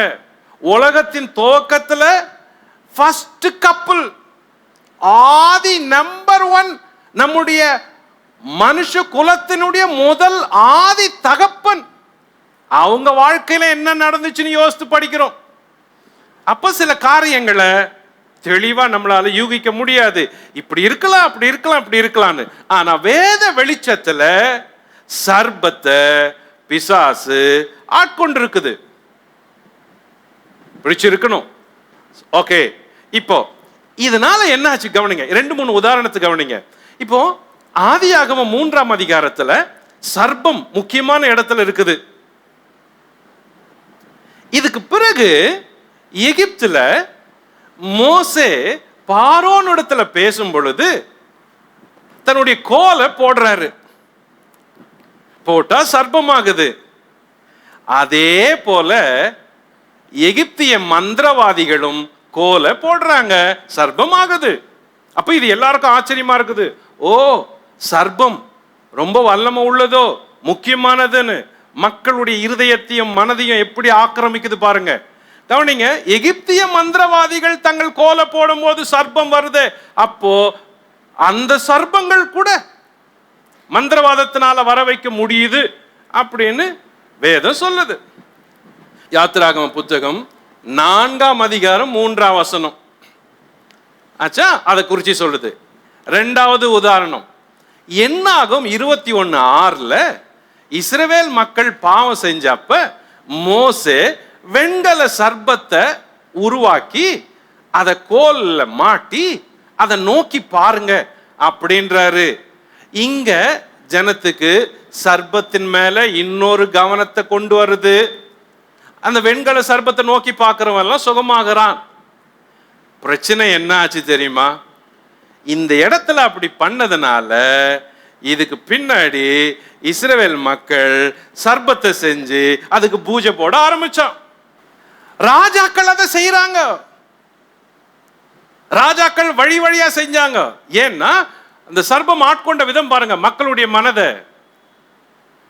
இதுல ஒரு ராஜா வந்தா, அவன் பேர் எசேக்கியா ராஜா. அவன் என்ன செஞ்சான், அதை கண்டுபிடிச்சு அங்கிருந்து தூக்குறான். இப்ப 2 ராஜாக்கள் 18:4 வாசிங்க பாப்போம். 2 ராஜாக்கள் 18:4. அவன் மேடைகளை அகற்றி சிலைகளை தகர்த்து விக்கிரக தோப்புகளை வெட்டி மோசே பண்ணியிருந்த வெண்கல சர்ப்பத்தை உடைத்து போட்டான். அந்நாட்கள் மட்டும் இஸ்ரவேல் புத்திரர் அதற்கு தூபம் காட்டி வந்தார்கள். பாத்தீங்களா, அது எவ்வளவு பெரிய முக்கியமான இடத்துல ஜனங்களுடைய கவனத்தை திருப்புச்சு. அப்போ அது ஒரு பிசாசின் தந்திரம். பிசாசு முதல் மனுஷனையும் மனுஷியும் வஞ்சிக்கிறதுக்கு செலக்ட் பண்ண ஒரு வெசல் தான் சர்ப்பம். எவ்வளவு மிருகங்கள் இருந்துச்சு, எவ்வளவு மிருகம் இருந்துச்சு. ஏன் இதை செலக்ட் பண்ணா? ஓப்பனிங்ல வசனம் சொல்றப்பவே என்ன அழகா, தேவன் உண்டாக்கின சகல மிருகங்களை காட்டிலும் சர்ப்பமானது தந்திரம் உள்ளதா இருந்துச்சா. சர்ப்பமானது இங்க பேசுறது டைரக்டா சொல்றது சர்ப்பத்தை, இன்டைரக்டா இருக்கிறது சாத்தான. ஓகே, இப்ப நமக்கு அந்த இடம் புரிஞ்சிட்டு எப்படி பிசாசு ஆக்கிரமிச்சான் அப்படின்னு. இப்ப உள்ள போவோம் செய்திக்கு. இங்க தந்திரம் உள்ளது அப்படின்ற வார்த்தை இருக்க, கிராஃப்டி, எபிரேய மொழியில இவ்வார்த்தை அரும் எனப்படுகிறது. இதன் பொருள் deceiver, cunning, prudent, வஞ்சகன், சூழ்ச்சி, செயல்திறன் என்பது ஆகும். பாருங்க, அந்த ஒரு வார்த்தைக்கு தந்திரம் அப்படின்னு. அப்போ அந்த தந்திரம்ன்ற வார்த்தைக்கு பொருள் எபிரேய மொழியில அதுக்கு அரும் அப்படின்னு சொல்லுது. அரும்னா வஞ்சகன், சூழ்ச்சி செய்பவன், செயல்திறன் கொண்டவன் அப்படின்னு பொருள். இப்போ சாத்தானும் ஏவாளும் பேசுறாங்க. 3ஆம் அதிகாரத்துக்கு வந்துரும். சாத்தானும் ஏவாளும் பேசுறாங்க. பேச்சை கவனிங்க. இங்க பேசுற விதத்தை நான் இந்த ஒரு 4-5 அதிகாரம் தான் இவ்வளவு ஸ்லோவா நடத்துவேன். ஏன்னா இது ரொம்ப முக்கியமானது. செய்திகள் உள்ளே பதிஞ்சு இருக்குது. அதிகமான செய்திகள் உள்ள இருக்கிற சம்பவங்கள் இது, அதிகாரங்கள். ஆதியாகமம் 12ஆம் அதிகாரம் எல்லாம் போயிட்டா அடி ஒரே எக்ஸ்பிரஸ் தான். அங்கெல்லாம் இவ்வளவு நிறுத்தி நிதானமா பேச வேண்டியது செய்தி இல்லை. இதெல்லாம் நாம் அறியாதவைகள். அறியாமலே பல வருஷம் வேதத்தை படிச்சுட்டு இருக்கிறதுனால நிறுத்தி நிதானமா இவ்வளோ ஆழத்துக்கு கொண்டு போறோம். அதனால கவனிப்போம். சோ சாத்தானோட பேசினதை கவனிங்க. எப்படி பேசியிருக்கிறான் பிசாசு? சர்ப்பம் ஏவாளோடு பேசுவதை முதல் நோக்கமா கொண்டிருந்தான். சாத்தான் ஏவாளோடு தூண்டுதலோடு பேசுறான். நம்பர் 1 கவனிங்க. அவன் பேசுற விதம் தூண்டுறானா. அதுக்கப்புறம் சாத்தான் ஏவாளிடம் தேவனோடு உள்ள உறவை குலைப்பதற்கு தேவ வார்த்தையிலேயே சந்தேகத்தை எழுப்புறான். முதல்ல அந்த நேக்க பாருங்க. தந்திரம்னு எப்படி சொல்லுது? முதல்ல எடுத்ததும் பாயிண்ட்டுக்கு வரல. பாயிண்ட்டுக்கு சாத்தான் முதல்ல வரல. அவன் டாக் வந்து தூண்டுறான். தூண்டிட்டு அப்புறமா சந்தேகத்தை கிளப்புறான். 4வது கடைசியில ஏவாள் ஒத்துக்கொள்ளும் வரைக்கும் பேசிக்கொண்டே இருந்தானா. கடைசியில கன்வின்ஸ் ஆகிற வரைக்கும் பேசிட்டே இருந்தான். இதுதான் அவனுடைய டெக்னிக், அவன் யூஸ் பண்ண விதம். அதுக்கப்புறம் கவனிங்க, ஏவாள் சாத்தான் பேசுவதை உற்று கவனித்தாலாம். அந்த ஆக்ஷன்ல இந்த வேர்டு வந்து ரொம்ப முக்கியமான வேர்டு. நான் சொல்றது இந்த 4-5 குறிப்புல வர வேர்டு. எடுத்ததும் சாத்தான் நேரா வந்து பாம்பு உருவல ஏவாள் கிட்ட நின்னு பேசல. அந்த ஸ்டெப் பை ஸ்டெப். ஏன் தெரியுமா? இது முக்கியமான ஒண்ணு. சாத்தானை பொறுத்த வரைக்கும் ஏவாளை டார்கெட் பண்ணிட்டா ஆதாம் பிடிச்சுதான். ஏவாளை பிடிச்சா ஆதாம பீட் பண்ண முடியும் தெரியும். ஆகையினால இந்த ஒர்க் அவன் ரொம்ப கன்னிங்கா செய்யறான். ஏவாள் அறியல, பின்னாலதான் சொல்றான், ஐயோ சர்ப்பம் என்ன வஞ்சிட்டுடுச்சு, ஏமாத்திட்டான். நான் அப்படியெல்லாம் நினைக்கவே இல்லை, இப்படியெல்லாம் நடக்குமான்னு. லிசன், அவங்க 2 பேருடைய ஆக்ஷனை கவனிங்க. சாத்தான் வந்ததுமே அவன் பேசின விதம் முதல்ல தூண்டி பேசினா. அப்ப ஏவாள் அவன் பேசுறத உற்று கவனிக்கிறாளாம். இதுதான் ஆக்ஷன். இவன் தூண்டி பேசி கரெக்டா பாயிண்ட்டுக்கு வரான். பாயிண்ட் எங்க வரான்? தேவன் எவ்வளோ சொன்னாரு அதையெல்லாம் விட்டுட்டான். கரெக்டா பழத்துக்கிட்ட வரான். நன்மை தீமை அறிகிற கனி கிட்ட பாயிண்ட். அவனுடைய பாயிண்ட் அதுதான். அவன் மைண்ட்ல என்ன இருந்துச்சு? எப்படியாக இவங்களை சாப்பிட வைக்கணும் அப்படின்னு இருந்துச்சு. ஏன் அவன் சோதனைக்கார, ஏன் அவன் கொலைகார, ஏன் அவன் திருடன், ஏன் அவன் பொய்யன். இதுதான் ஆண்டவர் சொல்றாரு, வேதம் சொல்லுது. அவன் பொய்யனும் பொய்க்கு பிதாவுமானவன். அவன் மனுஷ கொலைபாதகன். அவன் ஆதியிலிருந்தே பொய் பேசுகிறவன். அவன் திருடன், திருடி கொல்லுகிறவன். சோ அவனுடைய பண்பு குணநலங்கள் கேரக்டர் இதுதான். ஆனா அவன் பேசுறப்ப கரெக்டா பாயிண்ட்ல இருக்கிறான். ஏன் வந்திருக்கிறோம், என்ன பேசணும், எப்படி பேசணும் அப்படின்னு. ஏவாள் அவள் இன்னோசன்ட். அப்போ அது சொல்றத உற்று கவனிக்கிறா. See, அந்த ஆக்ஷனும் அந்த வேர்டும் அந்த டிரான்சாக்ஷனும் பாருங்க. பிசாசு பேசுது, ஏவாள் கவனிக்கிறா. பிசாசு தூண்டுறான், ஏவாள் கவனிக்கிறா. பிசாசு சந்தேகத்தை எழுப்புறான், ஏவாள் யோசிக்கிறா. ஆண்டவர் சொன்ன எல்லாமே ஆதாமு கிட்ட தான், ஏவாள் கிட்ட எதுவுமே டைரக்டா சொல்லல. 2ஆம் அதிகாரம் முழுசும் படிச்சோம், தெளிவா ஆழமா பிரிவா விதவிதமா படிச்சோம். ஒரு இடத்துல கூட ஏவாள் இடத்துல தேவன் மகளே இப்படி செய்யாத அப்படின்னு சொல்லல. டோட்டலா சொன்னது ஆதாமுக்கு, டோட்டலா கத்து கொடுத்தது ஆதாமுக்கு, எச்சரிக்கை பண்ணது ஆதாமுக்கு, கட்டளை இட்டது ஆதாமுக்கு. எல்லாம் அவனுக்கு தான் தெரியும் என்ன செய்யணும் செய்யக்கூடாதுன்னு. அவன் தான் ஏவாளுக்கு சொல்லணும், டோட்டலா ஆதாமுக்கு தான் தெரியும், ஏவாளுக்கு தெரியாது. அப்ப ஆதாம் தான் ஏவாளுக்கு சொல்லி கொடுக்கணும். அதனாலதான் புதிய ஏற்பாட்டுல அக்யூஸ் பண்றப்ப முந்தின மனுஷனாகிய ஆதாம் பாவம் செய்தான், ஆதி மனுஷன் ஆதாம் பாவம் செய்தான். ஆதாம்னு பவுல் கோட் பண்றாரு புதிய ஏற்பாட்டுல வரப்ப. ஏவாளை குறிச்சு சொல்லல.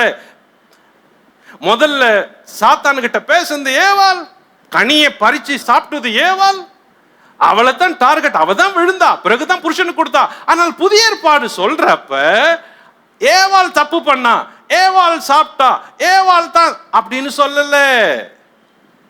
ரோமர் 5ஆம் அதிகாரத்தை வாஸ்தா, ஆதி மனுஷன் முதல் மனுஷன் அவன் தான் பாவம் பண்ணான், அவன் தான் விழுந்தான், அவன் தான் கீழ்ப்படியாம போனான் அப்படின்னு சொல்லுது. 1 கொரிந்தியர் 15 வாசிக்கிறப்ப ஆதி மனுஷன் ஆதாம், அவனை குறிச்சு பேசுது. ஏன் ஆதாம டார்கெட் பண்ணது? செஞ்சது ஏவாள். ஆதாம டார்கெட் பண்ற காரணம் என்னன்னா, டோட்டலா ஆதாம் தான் பொறுப்பு. ஆதாம் தான் அது எங்க இருந்தான், ஆதாம் கிட்ட தான் தேவன் சொன்னாரு. பிசாசு ஆதாம ட்ரை பண்ணா டைம் எடுக்கும்.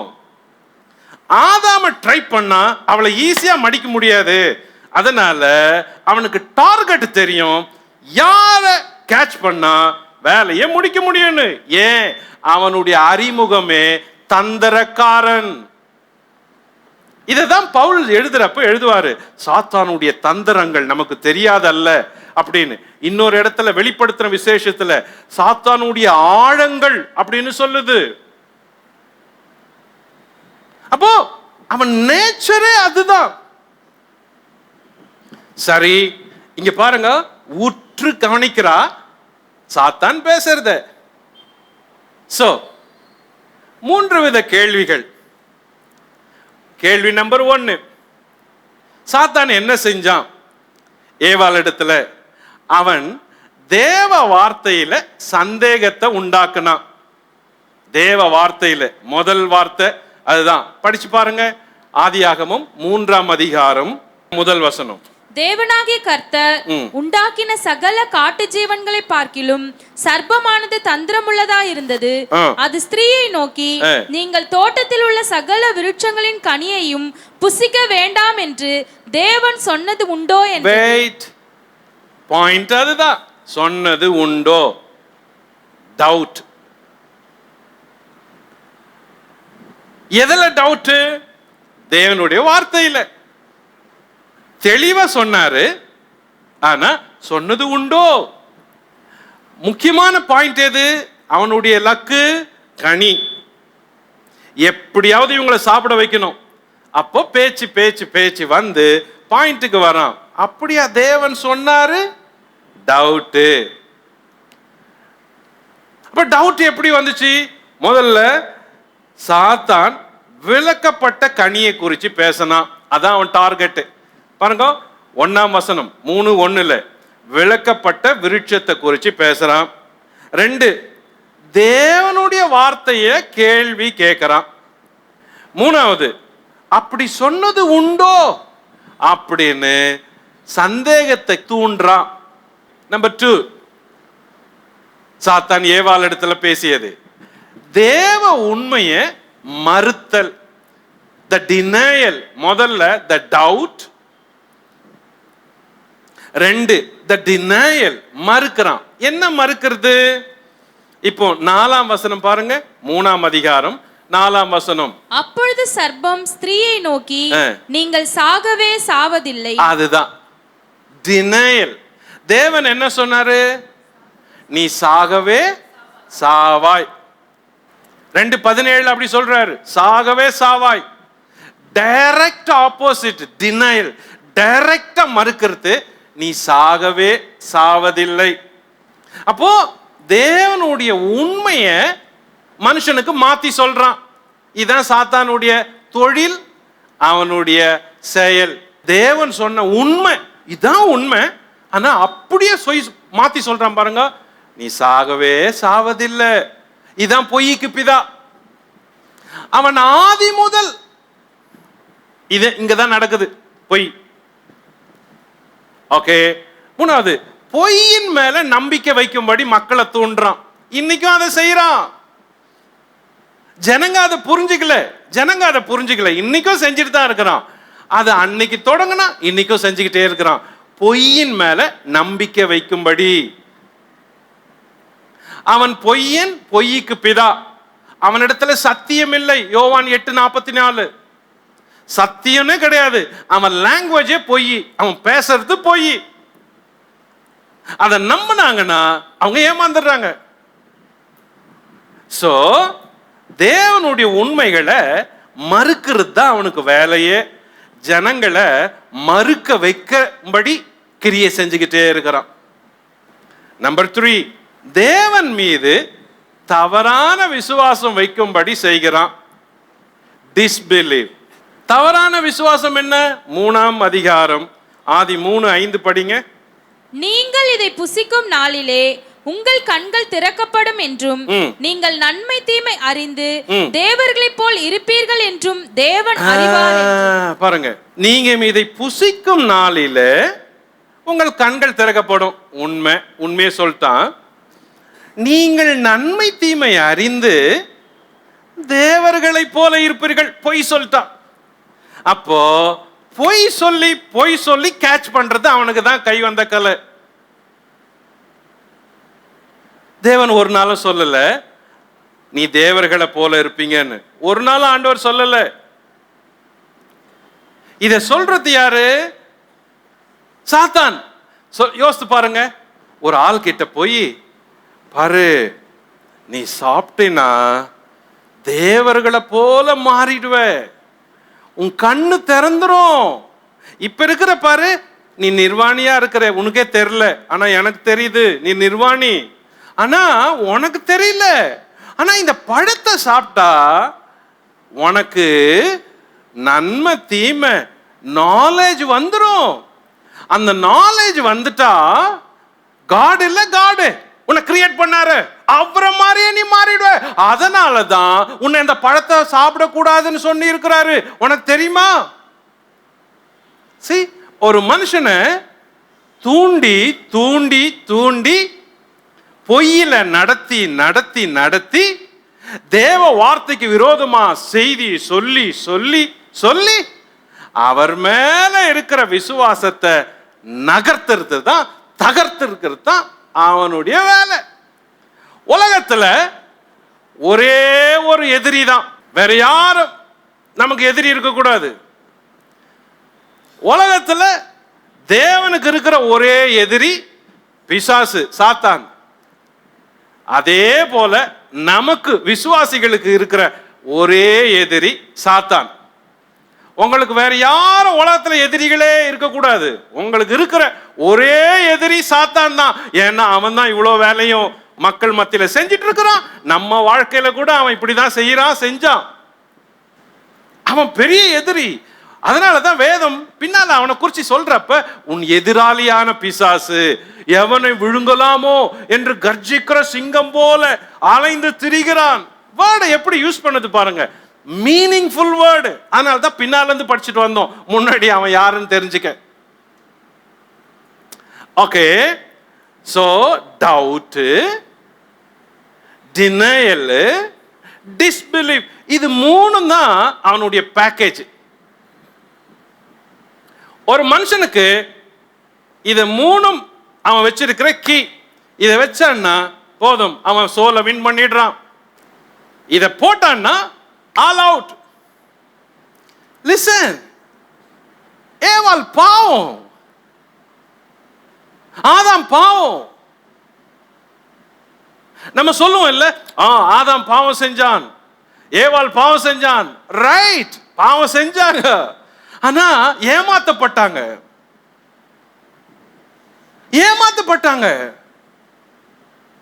ஏப்பா இதை சாப்பிடக்கூடாதுன்னு சொன்னேன், ஐயோ சர்ப்பம் என்ன வஞ்சிட்டு ஏமாத்திட்டான், எனக்கு இப்படியெல்லாம் பேசினான், இப்படியெல்லாம் சொன்னான், நீ தேவர்கள் போல இருப்பேன்னு தேவனுக்கு தெரியும், அதனால தான் உனக்கு இந்த பழத்தை சாப்பிடக்கூடாதுன்னு அவர் சொன்னாரு அப்படின்னு சொன்னான். வஞ்சிட்டான், ஏமாத்திட்டான்.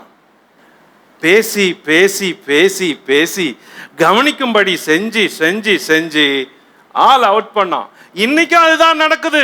என் செய்தியை கேட்கிற சகோதரனே சகோதரியே, சாத்தான் உன்னை கேட்ச் பண்ணி இருக்கிறான். ஏன் தெரியுமா? உன்னை வின் பண்றதுக்காக எல்லா வகையிலும் கேட்ச் பண்ணி இருக்கிறான். உன் அறிவுல, உன் நாலேஜ்ல, உன் படிப்புல, உன் பக்தியில, உன் விசுவாசத்துல என்னென்னாலும் செய்ய முடியுமோ அதெல்லாம் செஞ்சு உன்னை தேவன் பக்கம் வராதபடிக்கு, தேவ அறிவை அறியாதபடிக்கு உன்னை தடுத்து தடுத்து நிறுத்தி இருக்கிறானே. நீ அவனை நம்புறியா? இன்னுமா நம்புற? அவன் கொலைகாரன், அந்த பிசாசு கொலைகாரன் வேதம் சொல்லி கூட அவனை எப்படி நம்ப முடியும்? அவனை எப்படி வணங்க முடியும்? அதுதான் நடக்குது. ஓகே, பேசுறா, கவனிங்க, வஞ்சிக்கிற விதத்தை பாருங்க. வஞ்சிக்கிற விதம் எனக்கு இதை படிக்கிறப்போ ஆச்சரியமா இருந்துச்சு. நானே ஏதேன் தோட்டத்தில் இருக்கிற மாதிரி எனக்கு இருந்துச்சு. ஓ இப்படியான்னு. தேவன் இந்த பழத்தை குறிச்சு சொல்றப்ப, இந்த நன்மை தீமை அறிகிற மரத்தின் விருட்சத்தை குறிச்சு பேசுறப்ப வேற எதுவும் பேசவே இல்லை. ஏன்? தேவனுக்கு அதுக்கு பிடிக்காது. அதனால ஆதாம் கிட்ட சொன்னாரு, ஆதாம் நீ தோட்டத்தில் இருக்கிற எல்லாத்தையும் சாப்பிடு, அதோ தோட்டத்தின் நடுவில் இருக்கிற நன்மை தீமை அறிகிற அந்த விருட்சத்தை சாப்பிடாத, அவ்வளவுதான் கட்டளை இட்டாரு. ஆனா ஏவாள் அந்த கனியின் பக்கத்துல இருக்கிறப்ப சாத்தான் பேசுறான். இப்ப அந்த கனியின் குறித்த உவமைகளை கவனிங்க, என்ன அழகா வர்ணிக்கப்படுதுன்னு. 3ஆம் அதிகாரம் 6ஆம் வசனம். அப்பொழுது ஸ்திரீயானவள், அந்த விருட்சம் புசிப்புக்கு நல்லதும் பார்வைக்கு இன்பமும் புத்தியை தெளிவிக்கிறதற்கு இச்சிக்கப்படத்தக்க விருட்சமாய் இருக்கிறது என்று கண்டு அதன் கனியை பறித்து. அந்த கனியை குறிச்சு சொல்றது கவனிங்க. அது விருட்சம் புசிப்புக்கு நல்லது. இதுக்கு முன்னால அப்படி சொல்லல.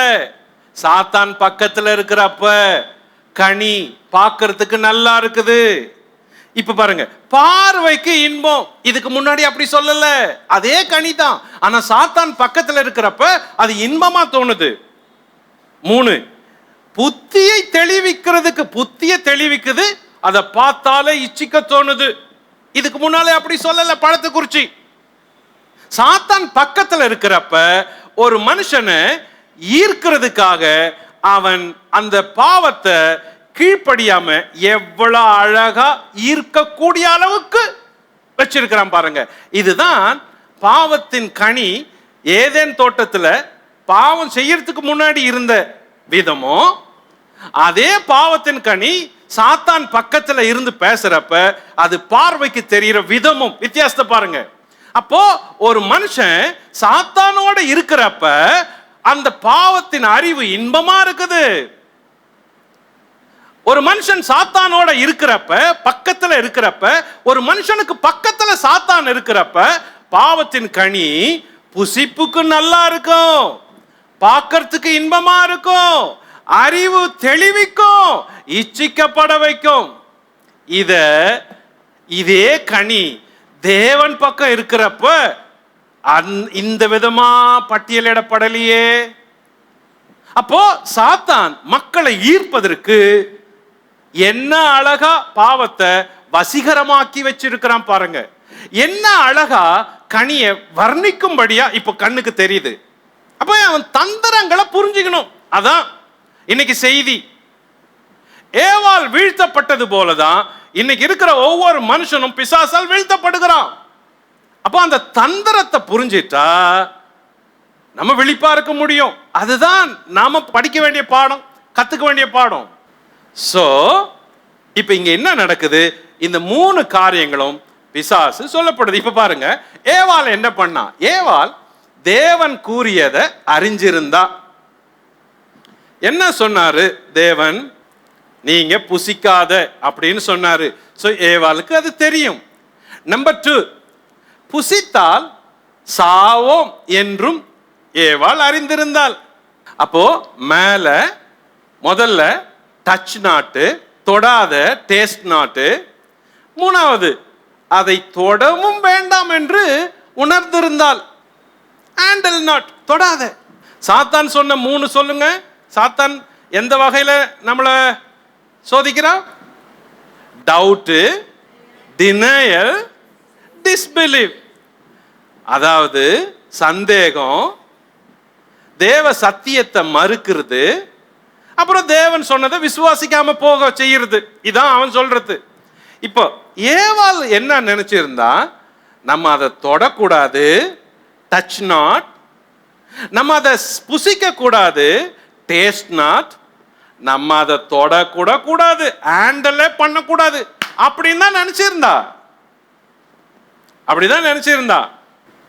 ஆனா தேவனுக்கு கீழ்ப்படியாம பிசாசுக்கு கீழ்ப்படிஞ்சா. அதுதான் பாவம். அங்கதான் டர்னிங் பாயிண்டே எடுக்குது. தேவனுக்கு கீழ்ப்படியாம அவள் பிசாசுக்கு கீழ்ப்படிஞ்சது தான் இங்க நடந்துச்சு. பெரிய சம்பவம். இப்போ தேவனுடைய வார்த்தைய சாத்தானோட ஏவாள் பேசியதை கவனிங்க. அவள் தேவனுடைய வார்த்தையை ஒன்றை எடுத்து விட்டா. என்ன எடுத்துட்டா? என்ன தேவன் சொன்னாரு அதை மறந்துட்டா. ஏவாளுடைய தவறுகளை பாருங்க. தேவன் என்ன சொன்னாரோ அதை மறந்துட்டா. 2வது, தேவன் என்ன சொன்னாரோ அத வார்த்தை ஒன்றை கூட்டிட்டா. 3வது,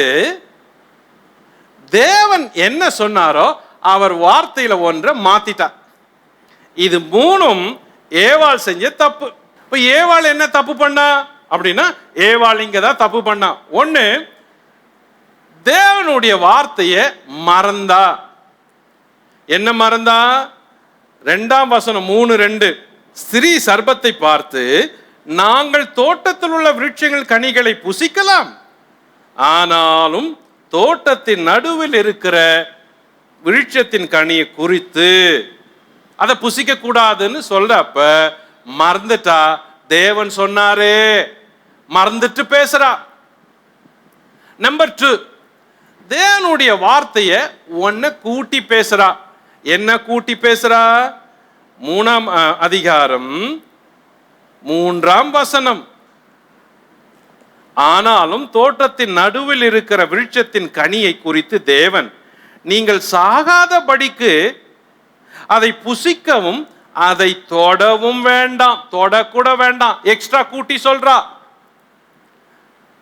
தேவன் புசிக்க வேண்டாம்னு சொன்னாரு, ஆனால் ஏவாள் சொல்றப்ப எக்ஸ்ட்ரா ஒரு வேர்டு, தொடவும் வேண்டாம் அப்படின்னு சொன்னாராம். சோ 3வது பாருங்க, ஏவாள் தேவனுடைய வார்த்தையை ஒன்றை மாத்திட்டா.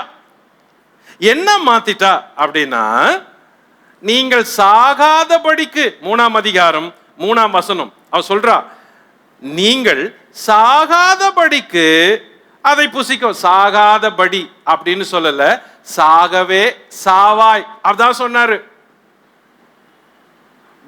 வேர்டு எப்படி டிரான்ஸ்ஃபர் ஆகுது பாருங்க. நீ புசிச்சா சாகவே சாவாய், surely you will die அதான் சொன்னாரு. சாவே சாவாய். இவ என்ன சொல்றா? ஆண்டவர் சொன்னாரு சாகாத நீங்க இருக்கணும்னா, சாஃப்டா சொல்றா. அப்போ தேவ வார்த்தையினுடைய அந்த உச்சரிப்பு கூட மாத்தக்கூடாது. ஏவாள் செஞ்ச தவறு அதுதான். அவ மறந்துட்டா. மாத்திட்டா கூட்டிட்டா. சோ விசுவாசிகளாகிய நாம கூட தேவனுடைய வார்த்தைய ஏவாள் மறந்துட்ட மாதிரி மறக்க கூடாது, ஏவாள் கூட்டின மாதிரி கூட்டக்கூடாது, ஏவாள் குறைச்ச மாதிரி குறைக்க கூடாது. இதுதான் முக்கியமா படிக்க வேண்டியது, தெரிஞ்சுக்க வேண்டியது. இப்ப தேவனுடைய வார்த்தையில ஜனங்க எவ்வளவு கவனமா இருக்கிறாங்க, இருக்க வேண்டியது பாருங்க. ஏன் கிறிஸ்தவங்க மத்தியில பெரிய எழுப்புதலும் அசைவம் வரல? ஏன் சபைகள்லாம் அப்படியே மத்தனமா இருக்குது? காரணம் என்ன அப்படின்னா, கிறிஸ்தவங்க நல்லவங்க, எந்த தப்பும் செய்ய மாட்டாங்க. கிறிஸ்தவங்க நல்லவங்க, சமாதானம் செய்யறவங்க. கிறிஸ்தவங்க நல்லவங்க, அராஜகம் பண்ண மாட்டாங்க. கிறிஸ்தவங்க நல்லவங்க, அன்பா நேசிக்கிறவங்க.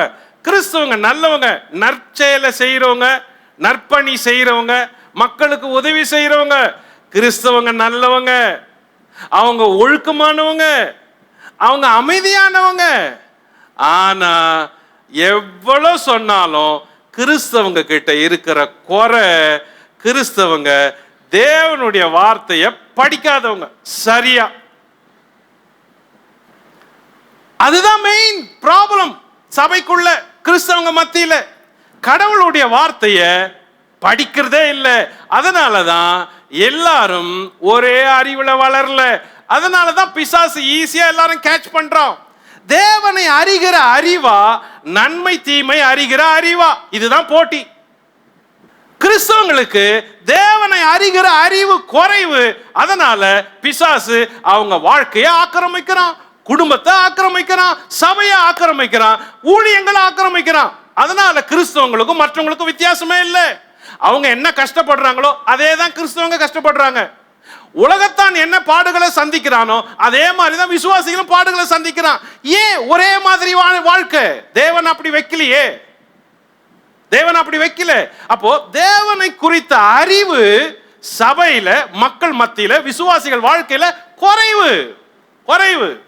புருஷன்மார்களுக்கு, ஆண்களுக்கு சொல்றேன், உலகம் முழுசும் இருக்கிற கிறிஸ்தவர்களே, கிறிஸ்தவ ஆண்களே, என் செய்தியை தொலைக்காட்சியில கேட்கிற ஆண்களுக்கு பேசுறேன். உங்களுக்கு கல்வி அறிவு, தொழில் அறிவு, வியாபார அறிவு, யுக்தி, அரசியல் அறிவு, புத்தக அறிவு, அனுபவ அறிவு எல்லாம் இருக்கலாம். வேத அறிவு இல்லையே, வேத அறிவு இல்லையே, வேதத்தை படிக்கிறது இல்லையே, வேதத்தை தியானிக்கலையே. வேதத்துக்குள்ள எழுப்புதலை கொண்டு வந்தவங்க எல்லாம் யார்? கடவுளுடைய வார்த்தையை படிச்சவங்க. எஸ்ரா யார்? தன்னுடைய இருதயத்தை பக்குவப்படுத்தி இருந்தான் வேதத்துல. ஆகையினாலதான் எஸ்ரா வந்ததுமே எழுப்புதல் வந்தது. மோசே யார்? உட்கார்ந்து வேதத்தை படிச்சதுனால பிரமாணங்களை எழுதினான். தேவ அறிவுல உட்கார்ந்து உட்கார்ந்து தேவன் அறிஞ்சதுனால 5 புத்தகங்களை எழுதினான். எப்படி வந்துச்சு? புதிய ஏற்பாட்டு பக்தர்கள் யார்? உட்கார்ந்து உட்கார்ந்து தேவனிடத்துல கற்றுக்கொண்ட பாடங்களால எழுதி வச்சாங்க. வேதத்துல பெண்கள் எழுதின புஸ்தகங்கள் அப்படின்னு ஏதாவது சொல்லுங்க பாப்போம். இத பெண்கள் எழுதினாங்கன்னு இல்லையே. எல்லா புஸ்தகத்தையும் ஆண்கள் தானே எழுதி இருக்கிறாங்க. அது பெண்களுடைய சரித்திரமா இருந்தால் கூட, ரூத்தின் சரித்திரம் பெண்களுக்குரிய சரித்திரம், அதை எழுதியவன் கூட ஒரு ஆண். அப்படின்னா ஒரு ஆண் எவ்வளவு அறிவு, வேத அறிவு, தேவனை குறித்த அறிவு கொண்டவனா இருக்க வேண்டும். ஆகையினால்தான் ஏவாள் பாவம் செஞ்சது, ஏவாள் மேல பழி சாட்டாத புதிய ஏற்பாடு அப்போஸ்தலர்கள், பரிசுத்தவான்கள் ஆதாம் மேல பழி சொல்றாங்க. ஆதாம் தான் காரணம் வீழ்ச்சிக்கு. ஆதாமுக்கு தான் தேவன் சொன்னாரு, ஆதாமுக்கு தான் எல்லாம் தெரியும், அந்த ஆண், அந்த புருஷன் செய்ய வேண்டியதை செய்யாம போனான். அப்போ தேவனை குறிச்சு அறிகிற அறிவுல தான் வளரணும்னா அப்பதான் பிசாசு வீழ்த்தப்படுவான். சொல்லுங்க, ஒரு நாளைக்கு எவ்வளவு நேரம் பைபிள் வாசிக்கிறீங்க? ஒரு மாசத்துல எவ்வளவு மணி நேரம் வேதத்துல வேத அறிவு உங்களுக்கு? எவ்வளவு நாள், எவ்வளவு புத்தகம் வாசிக்கிறீங்க? ஒரு வருஷத்துல எத்தனை முறை வேதத்தின் புத்தகங்கள் படிச்சு முடிக்கப்படுது? எவ்வளவு செய்திகளை கேட்கறீங்க? இல்லையே. அதனாலதான் ஆவியில குளிர்ந்து போய் கிடக்கிறோம், அறிவுல, வேத அறிவுல ஒண்ணும் இல்லாத இருக்கிறோம்.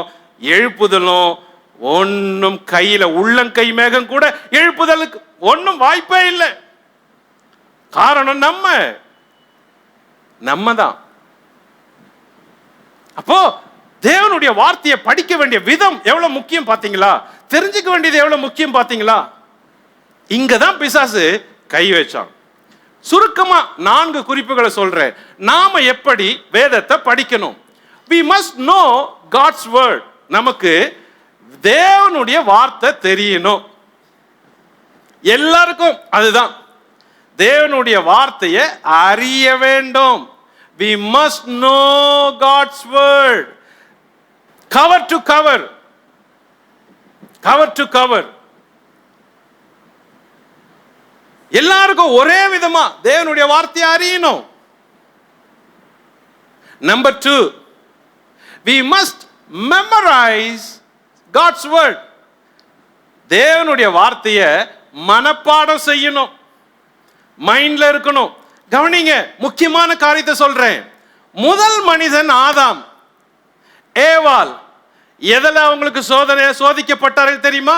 கனியினால, புசிக்கிறதுனால சோதிக்கப்பட்டாங்க. விழுந்துட்டாங்க சாப்பிட்டதுனால. கவனிங்க, புதிய ஏற்பாட்டில் 2ஆம் ஆதாம் வராரு. ஆண்டவராகிய இயேசு கிறிஸ்து வந்து உபவாசம் இருக்கிறாரு 40 நாள். சோதனைக்காரன் வரான். முதல் டெஸ்ட் எதுல தெரியுமா? நீ தேவனுடைய குமாரனானால் இந்த கல்லுகளை அப்பமாக்கி சாப்பிடும். அங்கேயும் ஃபர்ஸ்ட் டெஸ்ட் சாப்பாட்டுல, புசிக்கிறதுல. முதல் ஆதாம் வசனம் இல்லாததுனால, மைண்ட்ல ஞாபகம் வைக்காததுனால, மறந்துட்டதுனால தோத்துட்டான்.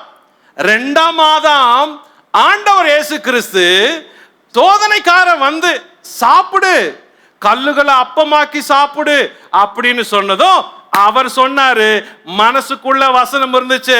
அந்த வசனத்தை எடுத்து சொல்றாரு, உன் தேவனாகிய கர்த்தரை பரீட்சை பாராதிருப்பாயாக என்று எழுதியிருக்கிறதே அப்படின்னு சொன்னதும் வாய் மூடிட்டானே. இதுதான் மனப்பாடம் செஞ்சு உள்ள வச்சு பேசுறது. இதுக்கு தான் படிக்கணும், இப்படிதான் படிக்கணும். 2ஆம் ஆதாம் தோக்கவே இல்லை. லிசன், முதல் ஆதாம் ஏவாளுக்கு சாத்தான் சொன்னா, நீங்கள் இதை புசிச்சா தேவர்களை போல இருப்பீர்கள் அப்படின்னு. 2ஆம் ஆதாம் 40 நாள் உபவாசம் இருந்தப்ப அதே சோதனைக்காரன் வரான். அவன் சொன்னா, நீங்க தேவாலயத்து உப்பறையில் இருந்து மேலிருந்து கீழே குதிச்சா உங்க பாதங்களை தேவ தூதர்கள் வந்து கைகள்ல ஏந்தி கொள்வார்கள் அப்படின்னு எழுதி இருக்கிறதே. இந்த 2ஆம் ஆதாம் இயேசு கிறிஸ்து சொன்னாரு, உன் தேவனாகிய கர்த்தரை பரீட்சை பாராது இருப்பாயாக என்று எழுதி இருக்கிறதே. எங்க இருந்து வந்துச்சு? மைண்ட்ல இருந்து வந்துச்சு. இதுதான் முதல் ஆதாம் தோத்ததுக்கு காரணம். இதுதான் 2ஆம் ஆதாம் ஜெயிச்சதுக்கு காரணம். வசனத்தை படிக்கிறப்ப உள்வாங்கி படிக்கணும், ஈர்ப்போட படிக்கணும், டைம் எடுத்து படிக்கணும், மெமரியில படிக்கணும்.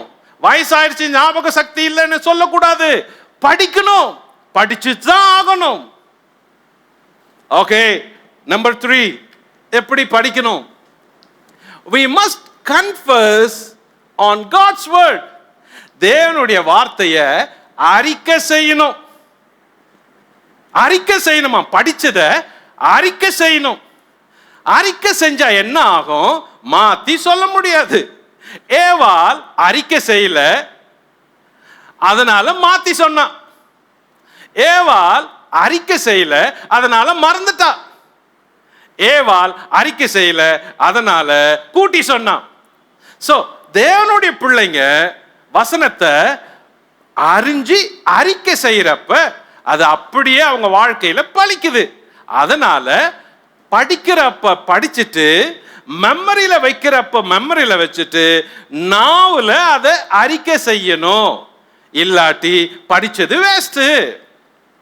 Okay, number 4, we must use God's word properly.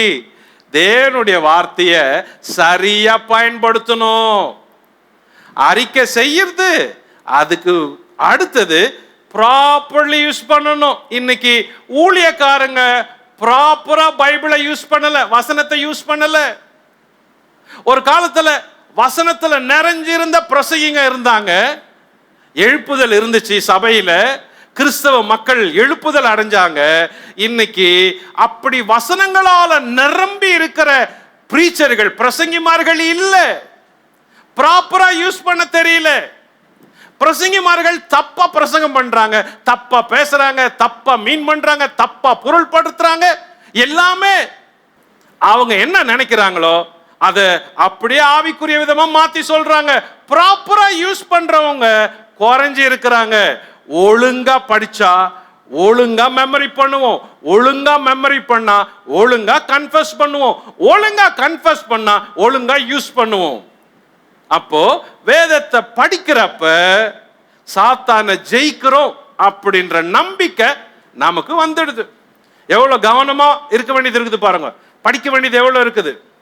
ஆக ஆதாமும் ஏவாளுடைய வாழ்க்கையில உள்ள நுழைஞ்ச ஒரு பிசாசு அவங்கள தேவனிடத்திலிருந்து திருடி அவங்க வாழ்க்கையினுடைய பாக்கியமான எல்லைகளை அப்படியே வேரோடு மாத்திட்டான் பிசாசு.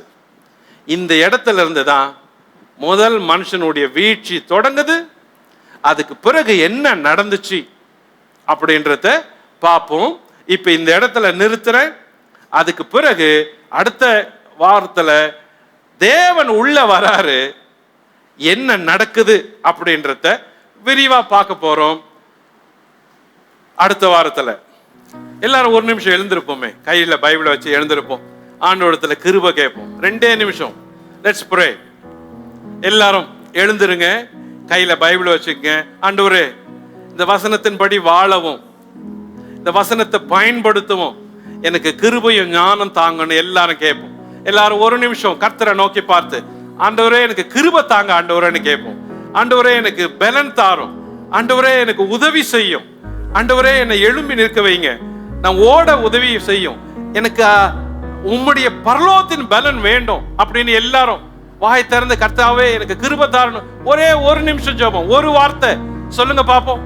ஒரே ஒரு வார்த்தை, கர்த்தாவே இவங்க ஜெபம் பண்றதை பாரும்பா, இயேசுவின் நாமத்துல என் சத்தத்தை கேட்ட, என் செய்தியை கேட்ட ஒவ்வொருவருக்கா நான் ஜெபிக்கிறேன். இன்று அவர்கள் வாழ்க்கையில ஒரு பெரிய மாற்றத்தை தாரும், அவர்கள் சிந்தையில மாற்றத்தை தாரும், அவர்கள் வாழ்க்கையில மாற்றம், குடும்பத்தில மாற்றம். ஏசுராஜா, ஏவாள் வீழ்த்தப்பட்டது போல, ஏவாள் வஞ்சிக்கப்பட்டது போல, ஆதாம் வஞ்சிக்கப்பட்டது போல இவர்களில் ஒருவரும் வஞ்சிக்கப்படக்கூடாது. இயேசு கிறிஸ்துவின் நாமத்தில் இதை சொல்லுகிற ராஜா, பிசாசு தோற்று போகட்டும். இவர்கள் வாழ்க்கையிலே அவன் கிரியை செய்யக்கூடாது, அவன் வெட்கப்பட்டு போவானாக இயேசுவின் நாமத்தில். பிசாசு ஒருவரையும் வஞ்சிக்க கூடாது. இயேசுவின் நாமத்தில் உம்முடைய பிள்ளைகள் ஜெயம் எடுப்பார்களாக. இயேசு கிறிஸ்துவின் நாமத்தில் உம்முடைய பிள்ளைகள் ஜெயிப்பார்களாக. இயேசுவின் நாமத்தில் உம்முடைய பிள்ளைகள் வாழ்க்கையில, குடும்பத்தில் ஒரு விடுதலை உண்டாவதாக. இந்த நன்மைகளை எடுத்துக் கொள்ளுகிறோம். ஒவ்வொரு தலைமையில வைத்து ஜெபிக்கிறேன். இந்த கிருபை அவள் மேல தங்கி இருப்பதாக, இந்த ஆசீர்வாதம் தங்கி இருப்பதாக, இந்த விடுதலை தங்கி இருப்பதாக, தேவ வசனம் தங்கி இருப்பதாக. இவள் சிந்தையிலும் நாவிலும், இவள் வாழ்க்கையிலும் ஊழியத்திலும், இவள் குடும்பத்திலும் தொழிலிலும் கர்த்தராகிய இயேசு கிறிஸ்துவினுடைய வார்த்தைகள், மகிமை, பிரகாசம் இவர்களோடு தங்கி இருப்பதாக. ஆசீர்வதியும் ராஜா. இயேசு கிறிஸ்துவின் நாமத்தில் ஜெபிக்கிறோம் பிதாவே. ஆமென்.